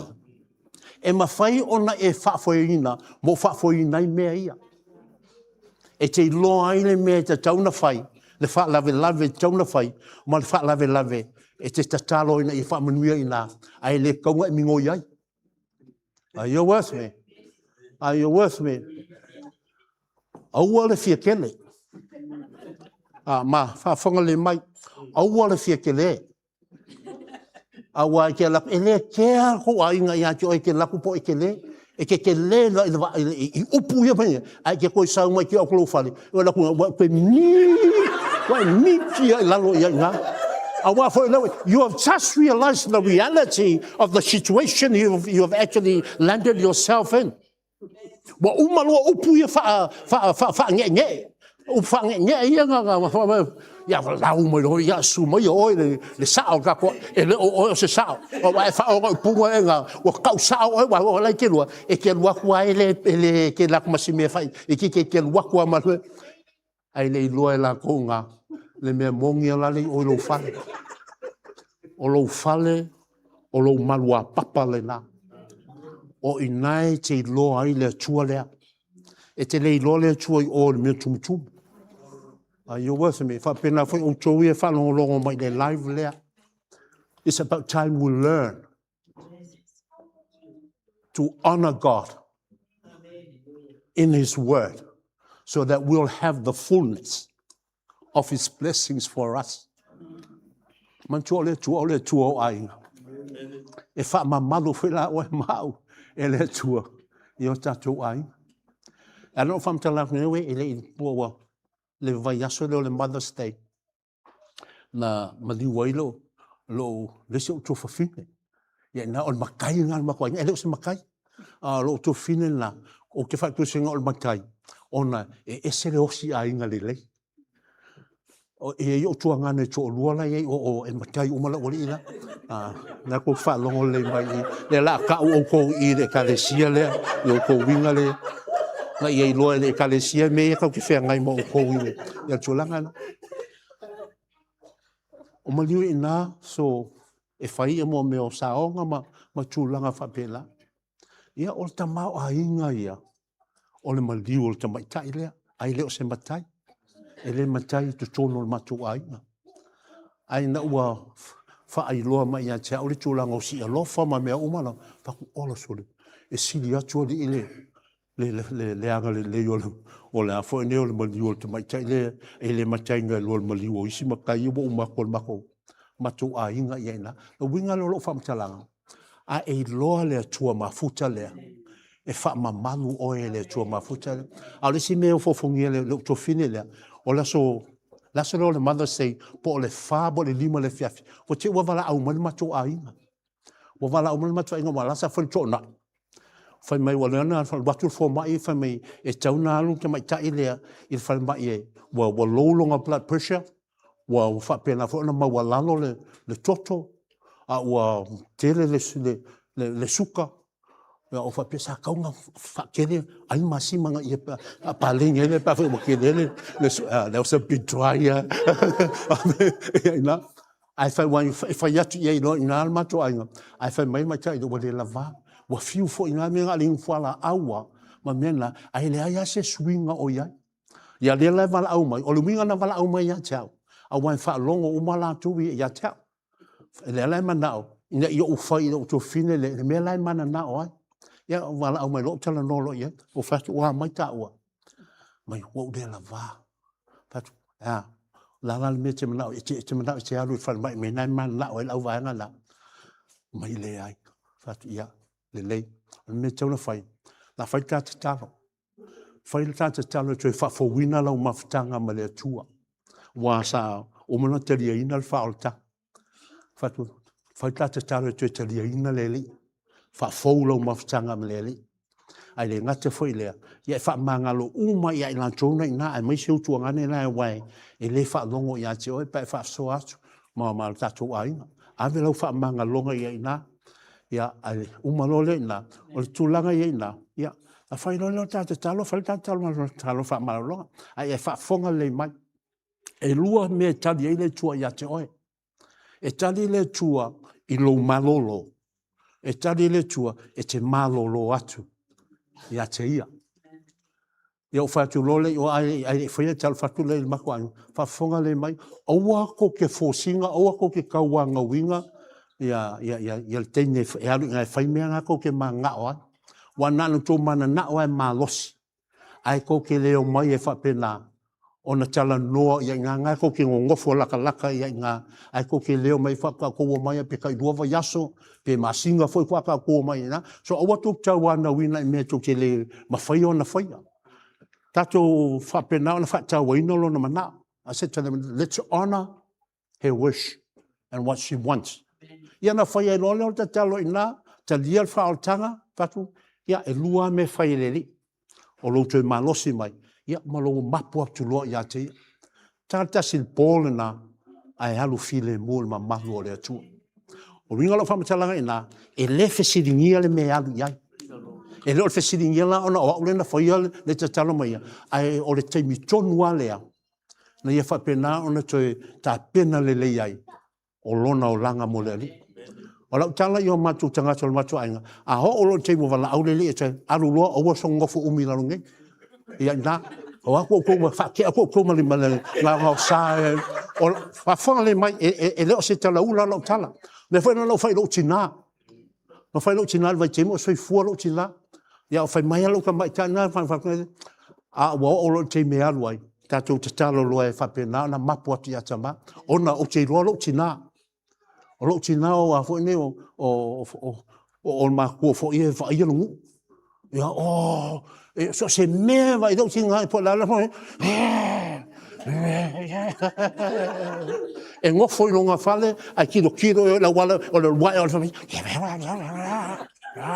Ua pia, a whai o le whainga leo, wa kaunga veru ka mai kai lea, ai manu o lea mala. So la whai fol te talo i ei lo tina. Tina, mam, wa kaunga e halu. E so ngofo umi ngā lu wha soi sā, ia fo i nei, ia mako, ale ngā ko fo ngā, e whaki ngā lau whangau i ate oe. E so se me ke wala awa kui ngā e rewa ia wa e wape ngā fo leo, wa e kaukala fo i lei upu mā ngai ia. Kere rupo la me ka wai upu ia upu masoa. A wa o mea lei la wa e vai me mai, alo ia me aima mea o ma ua mai. E le se me masoa le mea ngā. E le maloa i ho le ia ka mai ki ai mea ngā. Wa e tūlanga ia. Ia na ho lo fa mai. Wala o mele mos ko ke ka kalo ma fa. Ti mam. Fa ka talo sauni te alu fe wai mele li. Mo ku o malo le wakul mako solo aku ngā me te na alu alo tina ia ina. O fesili.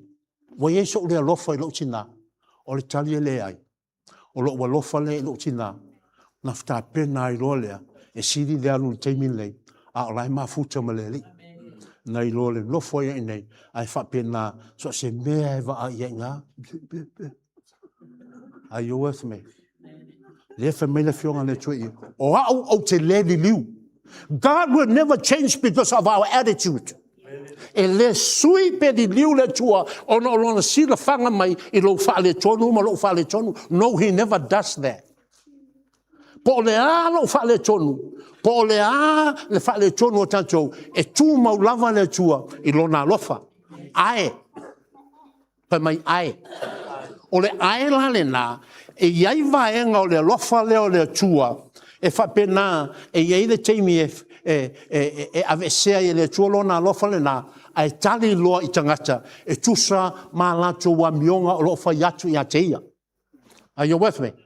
Are you with me? Ma fu anga fa na o lea che ola ma o lea che ola na e ui ka ke e ngai ka ko mesi ngai a fo nye e fa le chon wai. Ha. E te mau fa le lofa na le tua. O le ai ke I. E le pi o alo vai ngai fa le konga me ke la ai. O ngai ke sa vali sa awa. Ai ar kai me pi o loa. Ia e ke fiu e koe fa ku le tua fa sa. Fa bana tua. Are you with me? Are you with me? I will never leave you nor forsake you, even unto the end of times, because I will never change yesterday, today, and forever. All right? Tato wola ile tua le no fatu nei e ele aveselo na no fatu no ia choe ai ole tua ele li liu ese ona fofonga mai fenga. He will never change the covenants that he has made with his people. Ele suia ele tua ai inga o fenga. O tatu fatasina. Tatu fatasina. A wa Iesu te me e Iesu tanga te vave oti pe vave maliu fa o ne lenei ya le woki pa no ko puinga. No, la ya fofonga yo vo le tua ia ina. O le sistemi o le oti o le manuia mena fa mai Paulo o lo woti o lo manuia lea awa o lo wola ua ia Keriso lea vai a Paulo na famtalanga lea malama le lele tamaloa I lona soifua au na I lona tua. Na ola mo le tua tele popoanga whengai maia. Sa tinga ina, na sasa ina, sa faapea na foi o na le lava la va. Na fia ai fia inu, ona o le ngaluenga le tua, ai lei faapea na o na ia tu la foa ia le tua lea. He never forsake his God. Despite the challenges, the adversities he was going through. Au tatou, e kupulo singa fa le kongu le lotu. Fa kupulo fa le tonu isi tanga to le lotu. Ia fa pe la ko foi la, say bye bye. Hallelujah. A o ia te vai ia le tua o tangata Keriso. Na te le tu la foi la vai atu. Come with me to Deuteronomy. Tatou wa ia Deuteronomy. Deuteronomy tos ful fai pe suma le lima e suma le iva. Le tau tu mata ia ne tua le mafuta.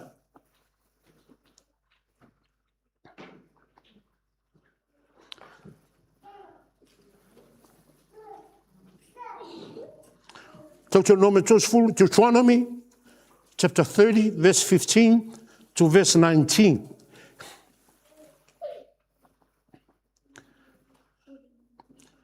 Tato ai savalinga le ale tua mantangata ia e peru. Mantua o e peru le whenga fo. O tangata ia tusi e Paulo I le ua o le tusi o e peru. E leo se nu. E leo se kalesia. A le ave tangata e peru. Paul is writing to the Jewish people, the Hebrew people who have turned to Jesus Christ and received him as their Lord and Savior. Le la ko ave faamanosia a Paulo I la wa ai le tusile a Deuteronomy. La se sengo tusile a Deuteronomy, ma le tusile e Peru. They are very similar in the heart of the teachings. E faapea lava ona ave le tua le ave ai le po ave po malelenga po fatonunga ia I tangata e Peru ia le na tuua ai kupito e o le no folafola ina. E faapea na foi la le tulanga le watupu I tangata e Peru ia le whenga fo. Are you with me? Are you with me? Whaingofia na malama o onga le whionga le tua pe ai loa ia wingo tusi ma mafo anga na ina tusia. O tangata I uteia le tusi e Peru. O tangata o li liu ia Iesu Keriso. Walato la fwa ia wa onga ia Mose. Walato la fwa I osi ngā taulanga ia whai ele a wosi ngā taulanga e pei o Arona. Are you with me? Tatu e fatasina. So walato tu la fwa ina a walato I loa le sili ese o Iesu Keriso. Walato e muli fwa ina ia wa onga a ngelu. E leo se tulanga wala fo emba wale taltorina ai wala to fata waina a onga Iesu Keriso. They have turned their whole lives to follow the teachings of Jesus Christ, Those are the people that Paul is writing to in the New Testament. Ale tu sila tu nome o tangata e peruia lena filifilia le tua ma ave ese mai ai kupito e o le no folfolaina. O tu nome la wa umane le fase fulu tausanga lena fa polonga ina le tua tangata e peruia. Ona o le tali tonu i le tua na fetala ia la tau, o te letu ua o tau, o te letu la fwa ia tau. Are you with me? The same God that is speaking in the book of Hebrew in the New Testament, the same God that is speaking to the people of Hebrew in the book of Deuteronomy. Te mana te vava ai le whawhengai le tua o lana fionga lea, o le mea fa meki wiso, o te levi liu, e pei ona o iai o le wherenga tuai. E pei ona o iai le teimi o tōtio nome. E whapena fo i le teimi le nei. Ai le ngate lea. Se i o le ngata anga o mea umalava. Are you with me there? Lea la wa fo i nei. Na whasioti le tua. Tangata matu tua mai ena o mai tusio numera. Wa o ese mai le tua lea. Are you with me? Tangata iana tu ua i kupito. E na whaaola e lea tua, na o tangata i le tusio numera, lea po se meo le luas fultau sanga a ngā i lalo. Ma tamaiti whatua whana nau mai. Na le tō lua tangata i ane tu ua i kupito, na whaasao e ova, na o Yosua ma Kalepo. O le whesiri ai se a, wawai lea tua ma futa lea, are you with me? Are you with me? Understand how God moves according to his word. Mam lamai awala e tausia i le tuan whenga whamai o te le tu ua o tau o te le tu la whai. O te whisiri ai sea mea na whasawina i le tua na o ta maloloa i e tō lua. A wala o ta maloloa ia ti ngāna whai maitanga te ana la tō wō e a tiae ia oi le no folafola ina e whapena o na tino e se tangata mai i whamai tangata e se fulu ia na o e se fulu lua na o. Le na o ai makalepo ma Yosua.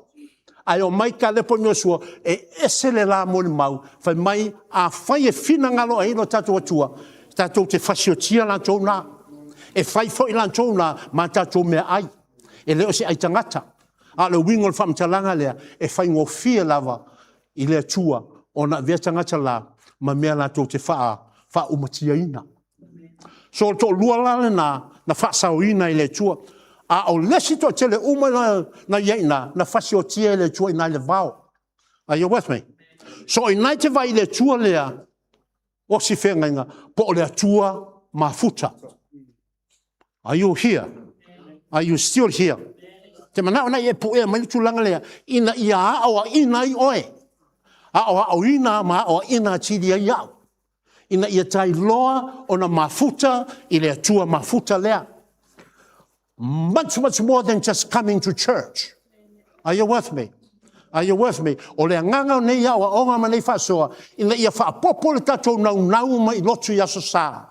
Lo tatou nau i le mamalu, mai le upulea, mamalu. Ma whain tatou mai ia so sa, ai tatou te leo o le mamalu o le tua. Listen very carefully. We can come to church, but we can never, and then live going home again after the service, but we'll never be into his glory. We've never been to his presence. Are you with me? Are you with me? You know that yourself. When I am speaking, you know what I'm talking about. O le nai te lala mai nā, e te lone le lava le winga la whamtalanga lea. E te alu ai pēna e sau le amatanga. You will live the same way you came. Why? Because you've never, and I've never been to his glory. Are you with me? Le nau mai nā le tua ia ngā tau Emmanuel Christian Ministry Papatoetoe le lua o lua ono. Don't just come to church. Come to church with the willingness and the heart that you're not going to stay here, you're going to be in his very presence, in this very throne room of grace. E te sau la society le ngata na sau nei, ai te sau te nau i tuaina e o mai nei, wai fia o i le nofa ali o le lofa tunoa, lai tau tala i le tusilo e peru, ma tau pe whar whai upes fulwono. Are you with me? Are you with me? O ina e te loa i ala tūlanga ne te iai nā. Whasio tia roe le tua, tangata umai ai nā tō lua len whasauina. Whase fulu tau sanga. A o le tua whamai, o te le tu ua oe, o te le tu la fua ia joy. Then we ask why? Why did this happen to his people? The people that he promised to them that he will be their God and they will be his people. I say, awa fo ila lena yel whengainga. There was a covenant given. Na osi le whengainga na tauia, na la tau I oe o mai aina. Manatua, I think was a month of February. Pastor Tala was preaching on that Sunday. And he was using the book of Numbers. Peia Februari. Whapena na laungai, Pastor Tala ina laso le tofinga, lona tofinga ia ina. Na ia whaangai na tu se numera. Na whai tau wai lea o le numera e wha. Ar whai upa suma le tas. E leo le mata upuna na laungai na whai upuna. O a foi nei o fai upu uma na le mata upu na mai ma o upu la ia o fai upu na le numero fa suma tas te fi fa longo ia. Do you want me to share that? Numbers 4 verse 11. Fa fonga le fai mai le tua ia Mose. Mai le tua ia Mose. Mose e ino mai nei tangata ia te au se ia afea. Fa fonga le upu. Le tua sili ese le tua ofofongia. Ai fai mai lana whamatalanga ia Mose I mai Mose. E ino mai Papatoetoe Emmanuel Christian Ministry ia te au. Se ia afea. Tele Faamanuianga va venga no ufaya ia ina tau. Ai la tau te ino mai ia te au. Se ia afea. Le tua mafuta. Mafuta mona tangata ia. He saw the attitude of the people. Na ia vai wingo tangata ia. Le nana ia tala noi lo ia Mose. Vai mai vai le ngana ina. Pe folinga mai wa fiu le tua. Wa oi le tua. Are you with me? Are you with me? These words are for your ears. O upune mo talinga, mo lo fatu, mo lo loto. Awa o lona fina ngalo. Ina ia whapena ona e soifua ma tātou wola I ana Faamanuianga. E ala sau noa whapena le tua, e le ona o ato sa le tua, ona o a whaine o tūlanga o tangata, ai o le tūlanga iai, wa iai e whina le tua, wa uma mea o lona malo. He has done every good deeds and every good favor for them. He has nothing more to give at that point of time. Are you listening? Ai langona ina e a o tau tala ina te mana te va ai le tua le na. As I'm sharing, I want you to picture that God. Le tua leo te tala no wa lo te tala no te oe mai la na fionga le. Mai te leo va venga. Ya e ma fo faula o va venga. Ya nya fa oe. E le va ai ngi kangaka ai fa penga o ngaka kala le fo ngi se kangaka se saintisi, posi polofesa se mangava le sami. These people have never seen a volume of massive water being opened up in front of their faces and their eyes. Ele vai mo lava ina. Ai na no mai tau ina le me ele vai te loene ele fa fetai le tua. Ale me ngang kakalo a mui loa. Vai as the shoot kan kirsiano. Ngang kakalo me ngang ko fa se. Ele o kakalo ngo fefe. Ela kakalo ia ngā o le wa fonye wa yel popole. Ya ale popole nale e kau pepe a singi ile au minga o kanga aulo ma me o lava ma me o ka mau ainga o male fa mena fionga le tua na ia faa mativa ina ai kupito ona tangata e Peruia. Are you seeing God le fa mai me fa meta vita o te le mativa se metas? Are you seeing that God in your life? I hope you are. E lo te umia e te dela mka upo lela e umalol fa upule ka ko lol fa. Yeah. So o tulanga noina nana uma na famanga kala fa fakulo ya Mose we vai nga Mose a kasi de kangaka a o kangaka yang o ku pito fa me pose me miliona ta maloloa. Ya o maka umangi o mea ya foi nge ya Mose o lima vai e la mea ele maka fa ko o se mako yo ya nga anga mako ngo foi o sidia ngo lo le mele la ya nge la ai tangata mafuta ile tua Le se senga la yo tangata. Na nei loa le atua. Ai le mafuta iai.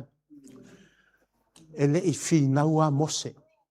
Pe mata na mata upula o la fo ino tusu e soto. Te le ta uatua o mata upu fai kau atua le soto ngai kau le iai. Na feta na mai al fam talanga a mose e na fai mai ia tau no tau lau tu ma va ia e le langi a wa le asere nei e saunia le tuol fa o le tanga mo utou. Now listen very carefully. O me tonu nai mana o me le tua mo tantou le au kisiano. Kisiano le o tantou la ngona ina o onga ia le fionga le tua o te le tuua oe o te le tulafoa ia te oe. Po a upo fai a tangata ia te oe. Le tuua ina o oe I mea le anga malava o le nei o langa I lau farfai ngā luenga. Wa ia lau farfai ngā luenga I fui kangaka a o kei mori piki ko ki choku mai ngā ai uma lolo kua ngā e kau mui ia oe. Nang lai pe vai fa mai o ia mea le o fa susu I o pule ia ai mai. E leo se fa susu. A le fia skau pule ngā kalango ia tua wala vai mai e ke ngā lue le e makua wefle kalanga ko kongi ai oe. Nga uma le kaino le a fai e se fulu lima mingo ki o le puki. Nga se uma le se fulu kolu wa e kui lunga e ar. A vai la kangaka ia kau mui ia oe. Kamanga la wai roa wa uma le se fulu lima mingo ki o le a le la ia. O le alkan kodie. Nga vai a kua sau le pule fa ia.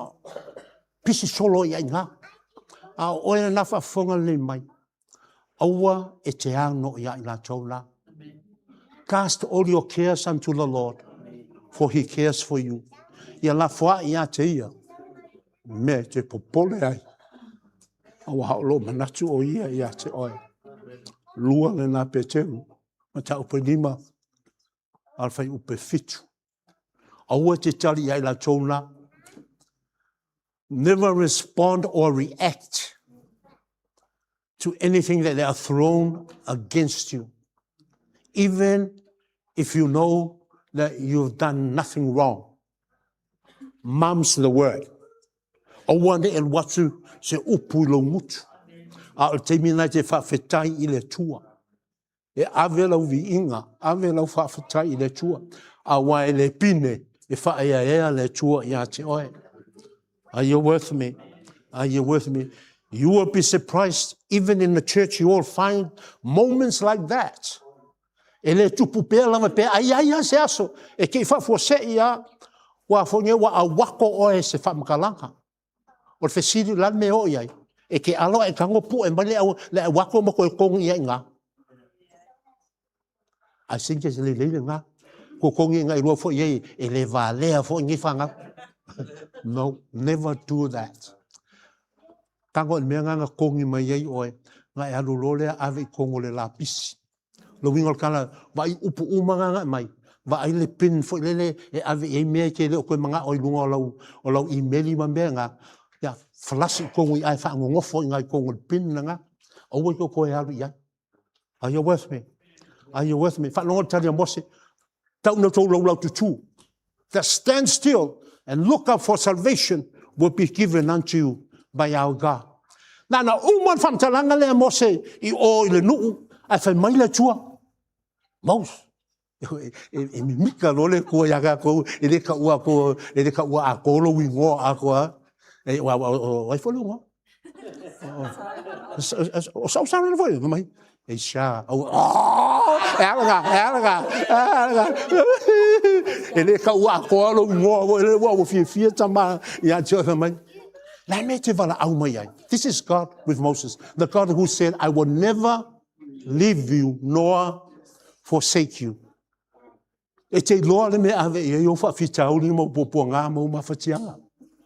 Awa a velo le laulangi. Oh, e vai o ipuki sa ka ngofu. Wa e ke ia wa flying vessels menga. Ai le felele se me, ai felele me yo foringa. Are you with me? Fa mai le tua most. La me wa vala au mai ai. Fa lo to luma. Ma fai tangata e a ngai I luma. Very simple solution to a massive problem. O inai te whailoa le tua lea whamei o te le tu ua oe, o te tu ulafoa i ate oe. E sila fia le tua, po le ale te leo le whawhitauri nei whenga i oe malau ainga, oe malau whanau. A e loa o na ave i le tua whamei le tua. Whai ia ngā i luma. Whai e savali i luma. Move forward. A o whapena na whaaloa loa i mose lon toto. Whamei na whapena o na angi mai leo le matangi. Ma vai lua ina i loa lea, o le sami lo ula. O a lama whawhitauri o lo whengai malo soifua, malo uolanga, e ta tala e le tua le manawa whawhitauri na e a vea ma awala o Faamanuianga. He will make a way where there's no way. Mea sa elangona e le maua i sofisosoani. A le tei me te ave le tua e whaasino mai e le tua i ate oe. Man tua walo ni taeao whaongaina, le mua ko nito ma ta ope lua whai ope iwa ma se fulu. 1 Corinthians chapter 2, verse 9 and 10. There's a way that seems... Are you with me? You have never heard, nor received, or conceived. E le awana i le vaai i o mata i le whaalongo i o taringa i le i o ilo loto. A mena wa loa o na saunia e le tua mo oe. Oe la le wa e langona ina le moni o awhionga le tua mai o te le tu ua oe o te le tu la fua ia te oe. E tala e le tua o fofonga i le Faamanuianga na ia ina. And what you never expected and help from there, God will open it up unto you. So ia te wai o le tua mafuta lea, whai tau lolo o kako maka upule se fulu, e kou se fulu. Ia o kako malo lo ai lea. O leo o whaftai mai ofisa vili. Good message, Pastor. See you next week. See you next week, bro. We're sharing your heart, you're listening. Thank you so much for that. Hallelujah. Tato woto to no me tos full. Na mai ai role na tato o tato faso.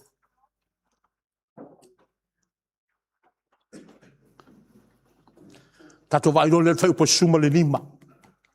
Man tula to no me lea o I le watu la wina I loe le tula fono.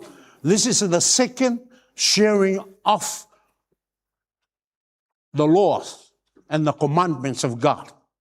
Le watu e whamanatu I langa o whanau I le teimina au mai I tula fono e le tua yamosi. Teimina I le whananau o lai lunga le ala.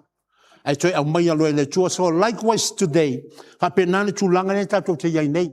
Toi mai le tua iai tātou, lana tūla fono lea, po lona fina ngalo lea, na ia tā pena tirei oe maau, na ia tai loa o na whaalongolongo ia teia. Ia tai loa o na whaalangolango ia teia, ai siri ai, ia tai loa o na mafuta. O le key word ngā o le afoi nei o le aveile nei mo tātou, po le visiona nei, ia tai loa o na mafuta. Mafuta I le mamalu lea. Alright? Whai tau I le fulma le lima, ia. Whaauta mai, wa outu ina atu I o luma I le aso nei, o le ola, male manuia, o le oti foi, male malaya, whafonga le ina. Lewa feta lai le tua, wa au mai le whengainga.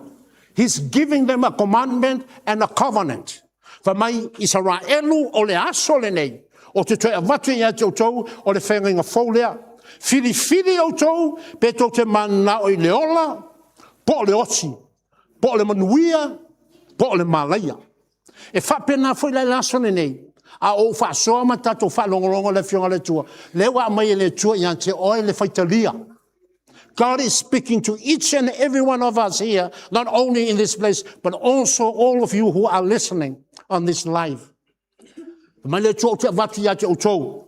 I le aso nei, o le ola, ma le manuia. So God has prepared. He's prepared the blessings for us. Wa saunia I le tua le ola, ma le manuia. La foi wa iai le oti male, ma leia a o oe, ma au, tate filifili. Are you with me? O oe ma e filifili. So, o ia te wa ai, me le fa meke wiso, o te le li liu. I will never change.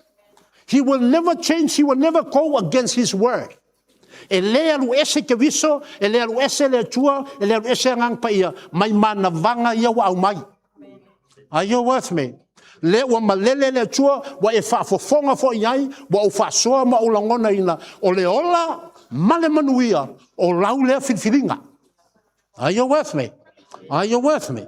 O oe te whiriwhiri iai, e le o le atua.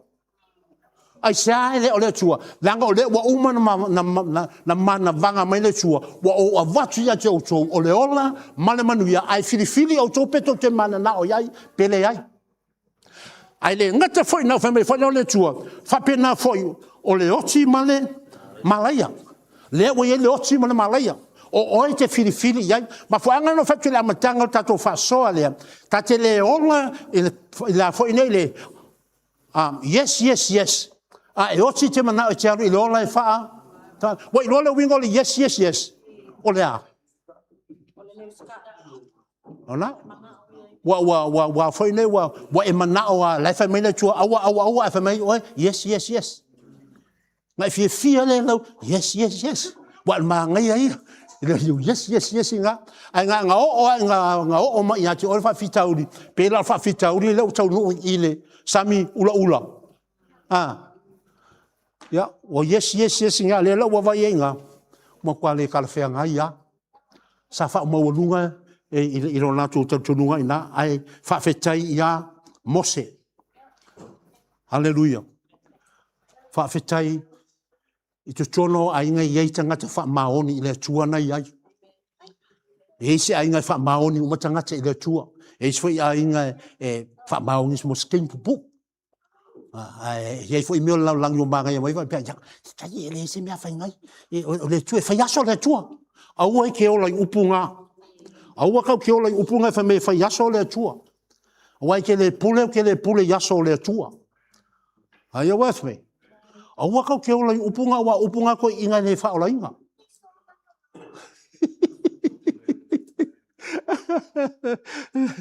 Fai tau fai upe sulono.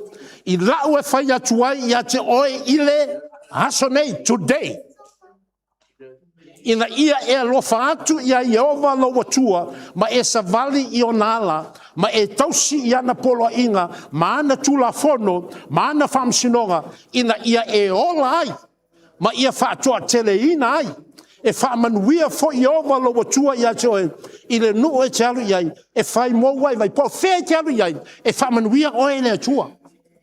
Ma whatato umai kakomai umai ha moa. E se i samai sa moa. Ya o la tola yan fana na nei e pe o poli fa nga nei ya fo ina vai le loko le anga o fa nga nei i le kulanga le wa vai me fa me la fionga le tso po fe te alu yai va mai le tua o te avatu ya te o manui o le no le na wa vai la ke mi le ngai wa vai le a fo ngai le sunga ya el sala wa vai ka vale le fa wa yeng ka malo le lo fia nyo ko sanga bo lu pe ko lo truck la le yeng ke mi lo ka vale le ni bo lu ko lu vai bangui ka malo le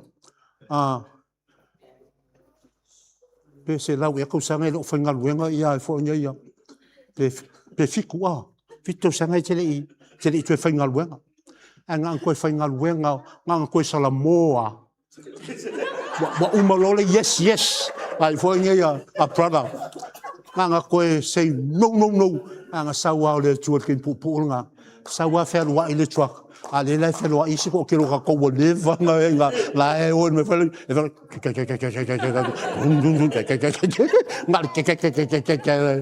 ala si o ka o ya se me aga wa vai le tua mafuta le o le sumal fa o le onga na ia te o me e tatu te faia fa misi uma na tatu o sumal iva ia ona fa mai ai lole na se o tau unga fai tau sumal iva le tau te il tau fulu please bear with me e tasi tatu sauninga iam o te vala au i le langi male la langi i le aso nei vai o mea uma fai le tua e fai le aso e tasi. Right? He has revealed his plan for his Hebrew people, and that same plan is being spoken here in our midst That's how much he cares for each and every one of us in this house. O loa fofongiana o lona lofa ma lona galilei.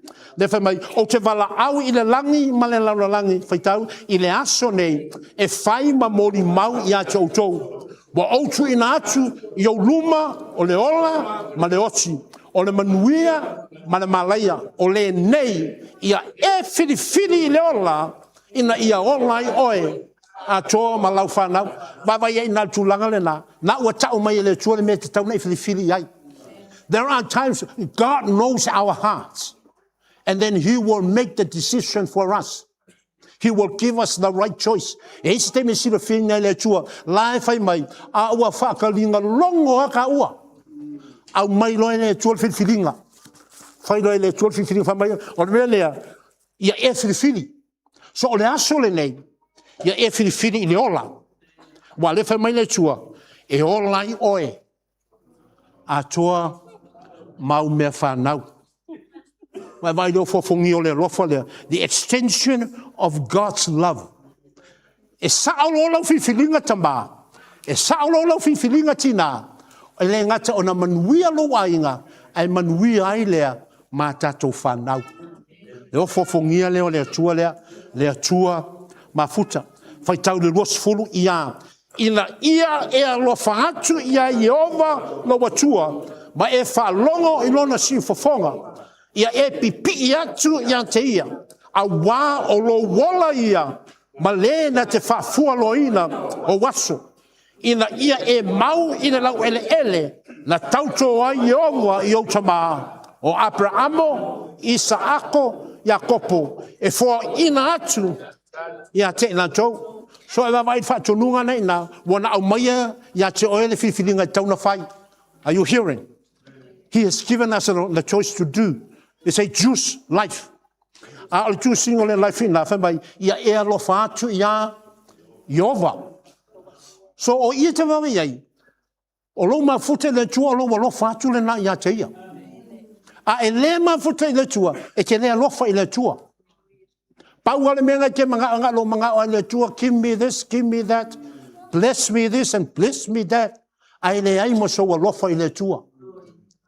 A o ke me ave lau vi inga e whapalafu le whainga o lau vi inga.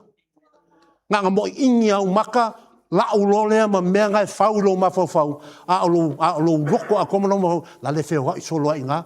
O lai mo ingi au maka i a o lo roto la inga. O mea le ingi au maka. Are you seeing how God is teaching us? Are you with me? O lona lofa le ia te oe. See, e suia a toe le tua lo wana nafi mo lo wana nafi. Is it taeao Faamanuia le Atua lenei. God can change our errors of yesterday to a much, much blessed morning. O te le liu ana nafi o nei se o la taeao. O lo no fofongia la.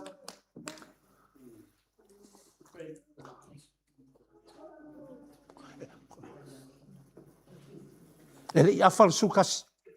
I la waki rei koe whami nguke. Sau ale ma kako wo le Isaia mua. Le Isaia mua.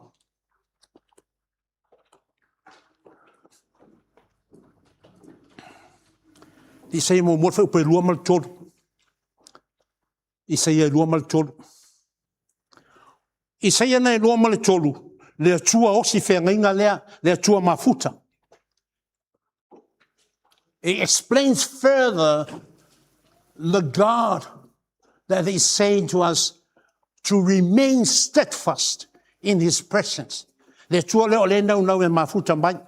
Awa, le lau whai tauina le whai opo sfuruiva. Nai whai tauina lo leo le Isaia le na mua o le lua ma le tolu. Le tua le mafuta le tua whengainga. Whafonga whengainga le wosi i. O le longa tasi o Moapi le iei tu susinga i au te nome. In the plains of Moab. A lai luma na iatu ia o le a foine le nu folafola ina. E uma loa ia o onga ia po la unga ia se fulu a mose. Le fa mauina i le tu se nome. Poti loa.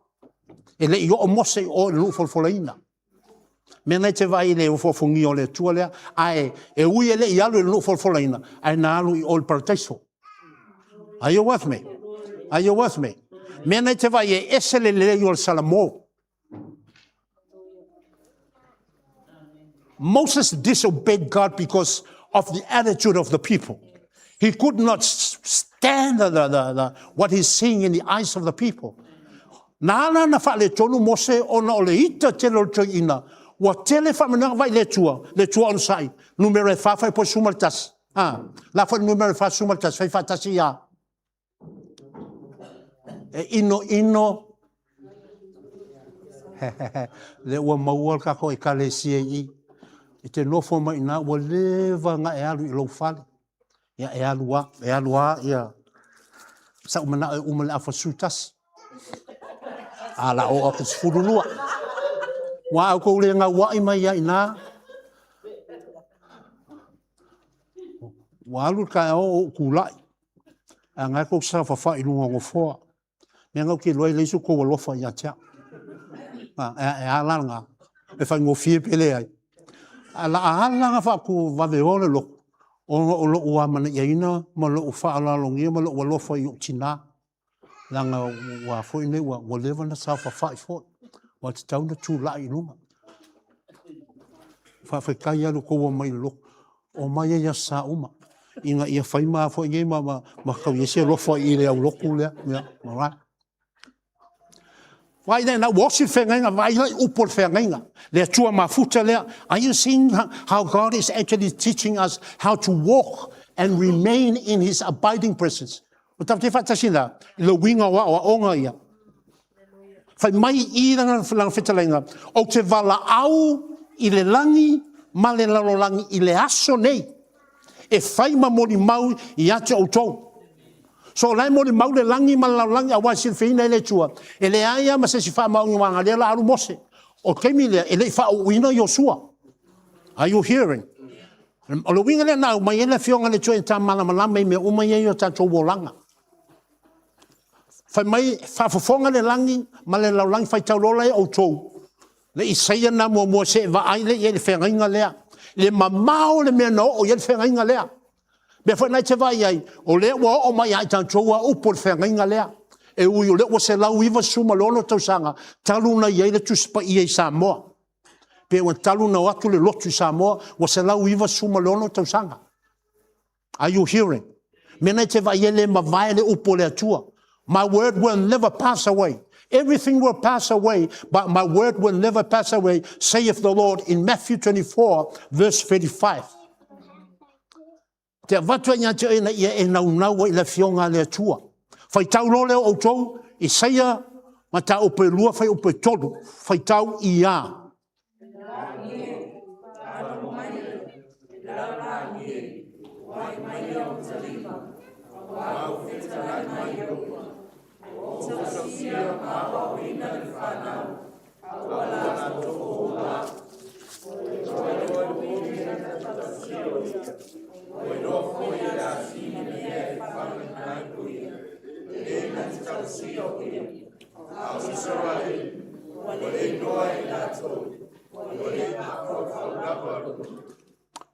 Vai le tua whengainga ia. Mana tua lena whai o lai le I o e no foia le nuu folafola. Seeing the abiding presence of God. Ma ai le tāu o tu spa ia lea, mafuanga lea o te aungane ia I tātou.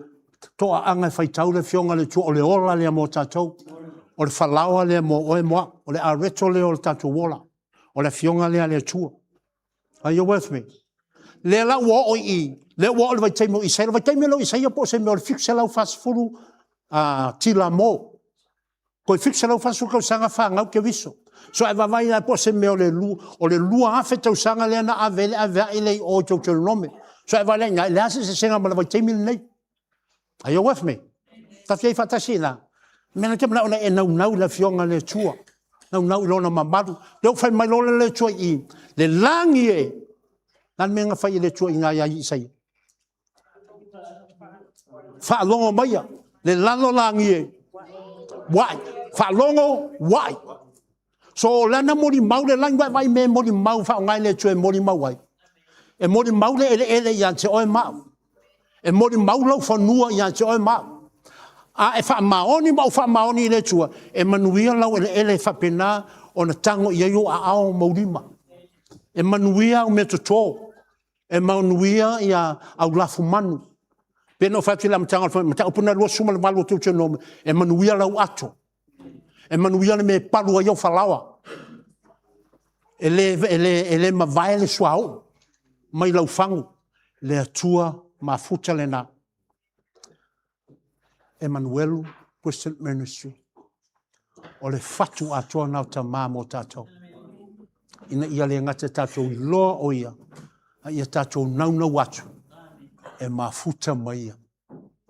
E le aise me te mativai. Na te ave oile me iaile wa mua i te ta oto ai. E tai anti oe mau tawhatafa o vai tafe le mu. Na te whaafu isia mailo wanganga. E tai anti oe mau i le ala o le ami o tonu. Ona o lona suafa. E tonu wala i te savali ai. A wā ua ia te oe le suafa o Iesu Keriso. Hama i e uina e savali i le vanu o le ata o le oti. E le aise mea i te fefe ai. A wā o lana la au. Ma lona to o lana fionga lea. Ma le anganga pa ia o le tua. E whapena o na whamanuia i ate oe. A ho o le teimine o tau ngatā le soifuanga. E pala mea tau mafa. Pe mafu mea tau mafa. I lo fale ma lo maota. Whai mai e te laulau mai mea ai maau. I le lao ai luma o e ita mai. I ate oe ma. O le teimile na e te aoa oi lea. I e ita i ate oe. O e te ai le teimile na. Le teimua whapena na pala i a le tamau a inga i lo maota. Ua mafu mea tau sami i lo fale. Ai va ai lo i maka o ngai mea ngā. Ua vai o mo Samoa ai fia ai. Le kei me ika ia oi vai o le aro mko pesa sama o maka ia o kalinga ke uma me uma kingo. Ai o le teimua makua le ai a se mea. Ai loa le ilea. Koe pau walka ngaka le ia mea i. Koe a Choma Katrina. O mai loa le ia. Ia o Choma Katrina. Sea manga kua inga nisi. Langai mamao i o West. Ia ina. Ai a o le teimi le whaatama o inga le tua. Wa koe o mai umaka ngaka ia ke o rua. So o wale tu. Mom's the word for those people. But expect the blessings of God upon your lives. He watches over the two of you and your children. He said, I will never leave you, nor forsake you, even unto the end of time. His grace and his mercy are after you. For mai o loa lofa tu noa malo nanga lelei, e muli mai. Leanga le ata i matango fie. Ma le ata le lofa tu noa le tua. O le te savali, ai muli mai yaki. O le masanga lea. O le ngon masanga ngamin muri awe. O lofa tu noa maanga lelei. Lei ia tina ia anga lelei. O koe whaiala o ka peicho le anga lelei. Lei ia anga lelei. O le koe paula o le fia maua se alfoa tu noa. Vai anga lelei o le atua lea. Ai ui nā tero whamanuanga. Ai whai mai ale le tupu i nā. Ai sili ai lava na ua auloa. O te nofo i lo fale. I aso i tere lava. Let that thought be our parting thoughts or our closing thoughts this morning. Avea maule nā e avea ma mea tātou te tā ape ai lea ma tā punia ele tātou sauninga le taeao lenei. Wa ia te oile upu. E leise tātou wala au i luma i nei na wa ia te oile upu. There's not going to be an altar call. You have heard the word. You've captured the word. You also have the life. You go back to the life. To e fo i le life lea. Ina ia whapena o whamanuia ti leilea o le tua ia tuto. Ia ai pono wane lo wau. Te manau te whaataua ina le teimine nei. Alleluia. Le atua mafuta whaafetaitele. E te letu la foa i ai matou. I know that you will never leave us. Tamai te silo whiina le matou taeao nei. E ai isi o le matou sauninga nei. O lewa na o i le fale. O isi fo i na o mai. Po ua o whaafia i o la tō maot no te o mai. Ai whaftai ata ma. E te ono sai lava mai matou. Se ia mai ale mata opuna e ta pena i nai ia. Ma e au mai ia I mātou le whiwhilinga. Ina ia mātou whiwhili leola. I le ngata na o manui ai. Ai manui ai leo Sam, a Cynthia, Shalom, a Menora, Cintila Shekaina Promise, wa Abigail Fono, a Naya Maria. I le ngata fo I le manui mai lava. A inga nei na e au mai atama. I lo walo o Iesu Keriso. We didn't happen to come here ourselves. You chose us. You selected us to come to Jesus Christ. O lo mato iai le mea nei, e le o so mato loto, a oe na I whiwhili iai mato umalava. Le o mato mai. So o le taeao le nei wa e tue whaamanatu mai. A mato whiwhili le ola. E manuia mato whanau.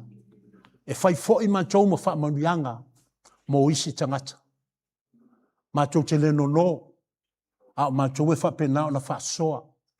Matou te le lalo ai lunga. Leo fofongia lo wanga lelei. E lei se me mativa ia matou ato. E le onge foi. Le me palua ia matou whalawa. Manuia le aia manuia I whanua. Ai sea ona o oe le atua mafuta. Ma e sila whanga mai le matou sauninga nei. E sila fia ina I matou umatai to tasi. Lei se tasi o lilo I lau silwhanga I taeao le nei, ta mā whaafetai. Wa umana I whetalai, e te letu ua I matou umalava, e te letu la whaa ia I matou, e te lene liu foi I au mpolo inga nei, ina ia manuia o matou wolanga. Manuia foi lo matou vai aso le asa valia, lo matou ta mā anga lele ia I matou. O e foi o fuafua te tu ua le mafutanga nei, o na whaimalanga mai e ngate Samoa, au se talia, ia po whafua tu fo o au kilangi nei, ta mā whawhetai, wa e malele le taeao le nei, e te letu la whai fo ia I lato. Lato wōma le whau unga mai ia tio, that they will take your anointing, that they will take your blessings, they will take you, the God, whose presence is with us. A le vi inga e fo ia tio, e anga le lei fo. Ia matou paanga, o lo matou wasi taulanga I lunga le nei live. Tofu sie matou uma iau whaunga mau whaamnianga lo matou tua, whaamanuia lau whainga luenga Papatoetoe le nei aso. The worship and praise team. Te tai o vi inga le ngate lea, pai wheau o le whaamanutunga, ti a kono sa whapena, o na lato lofi ina lo tino, ia e maise le au wasi taulanga o vi inga le taeao le nei.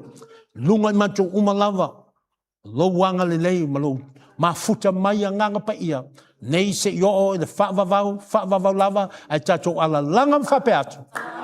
Na so na patevi ai le tua, watu lava no le fonga o le kalesia. Aleluia. Ya, manuia le vaiaso o le asa valia.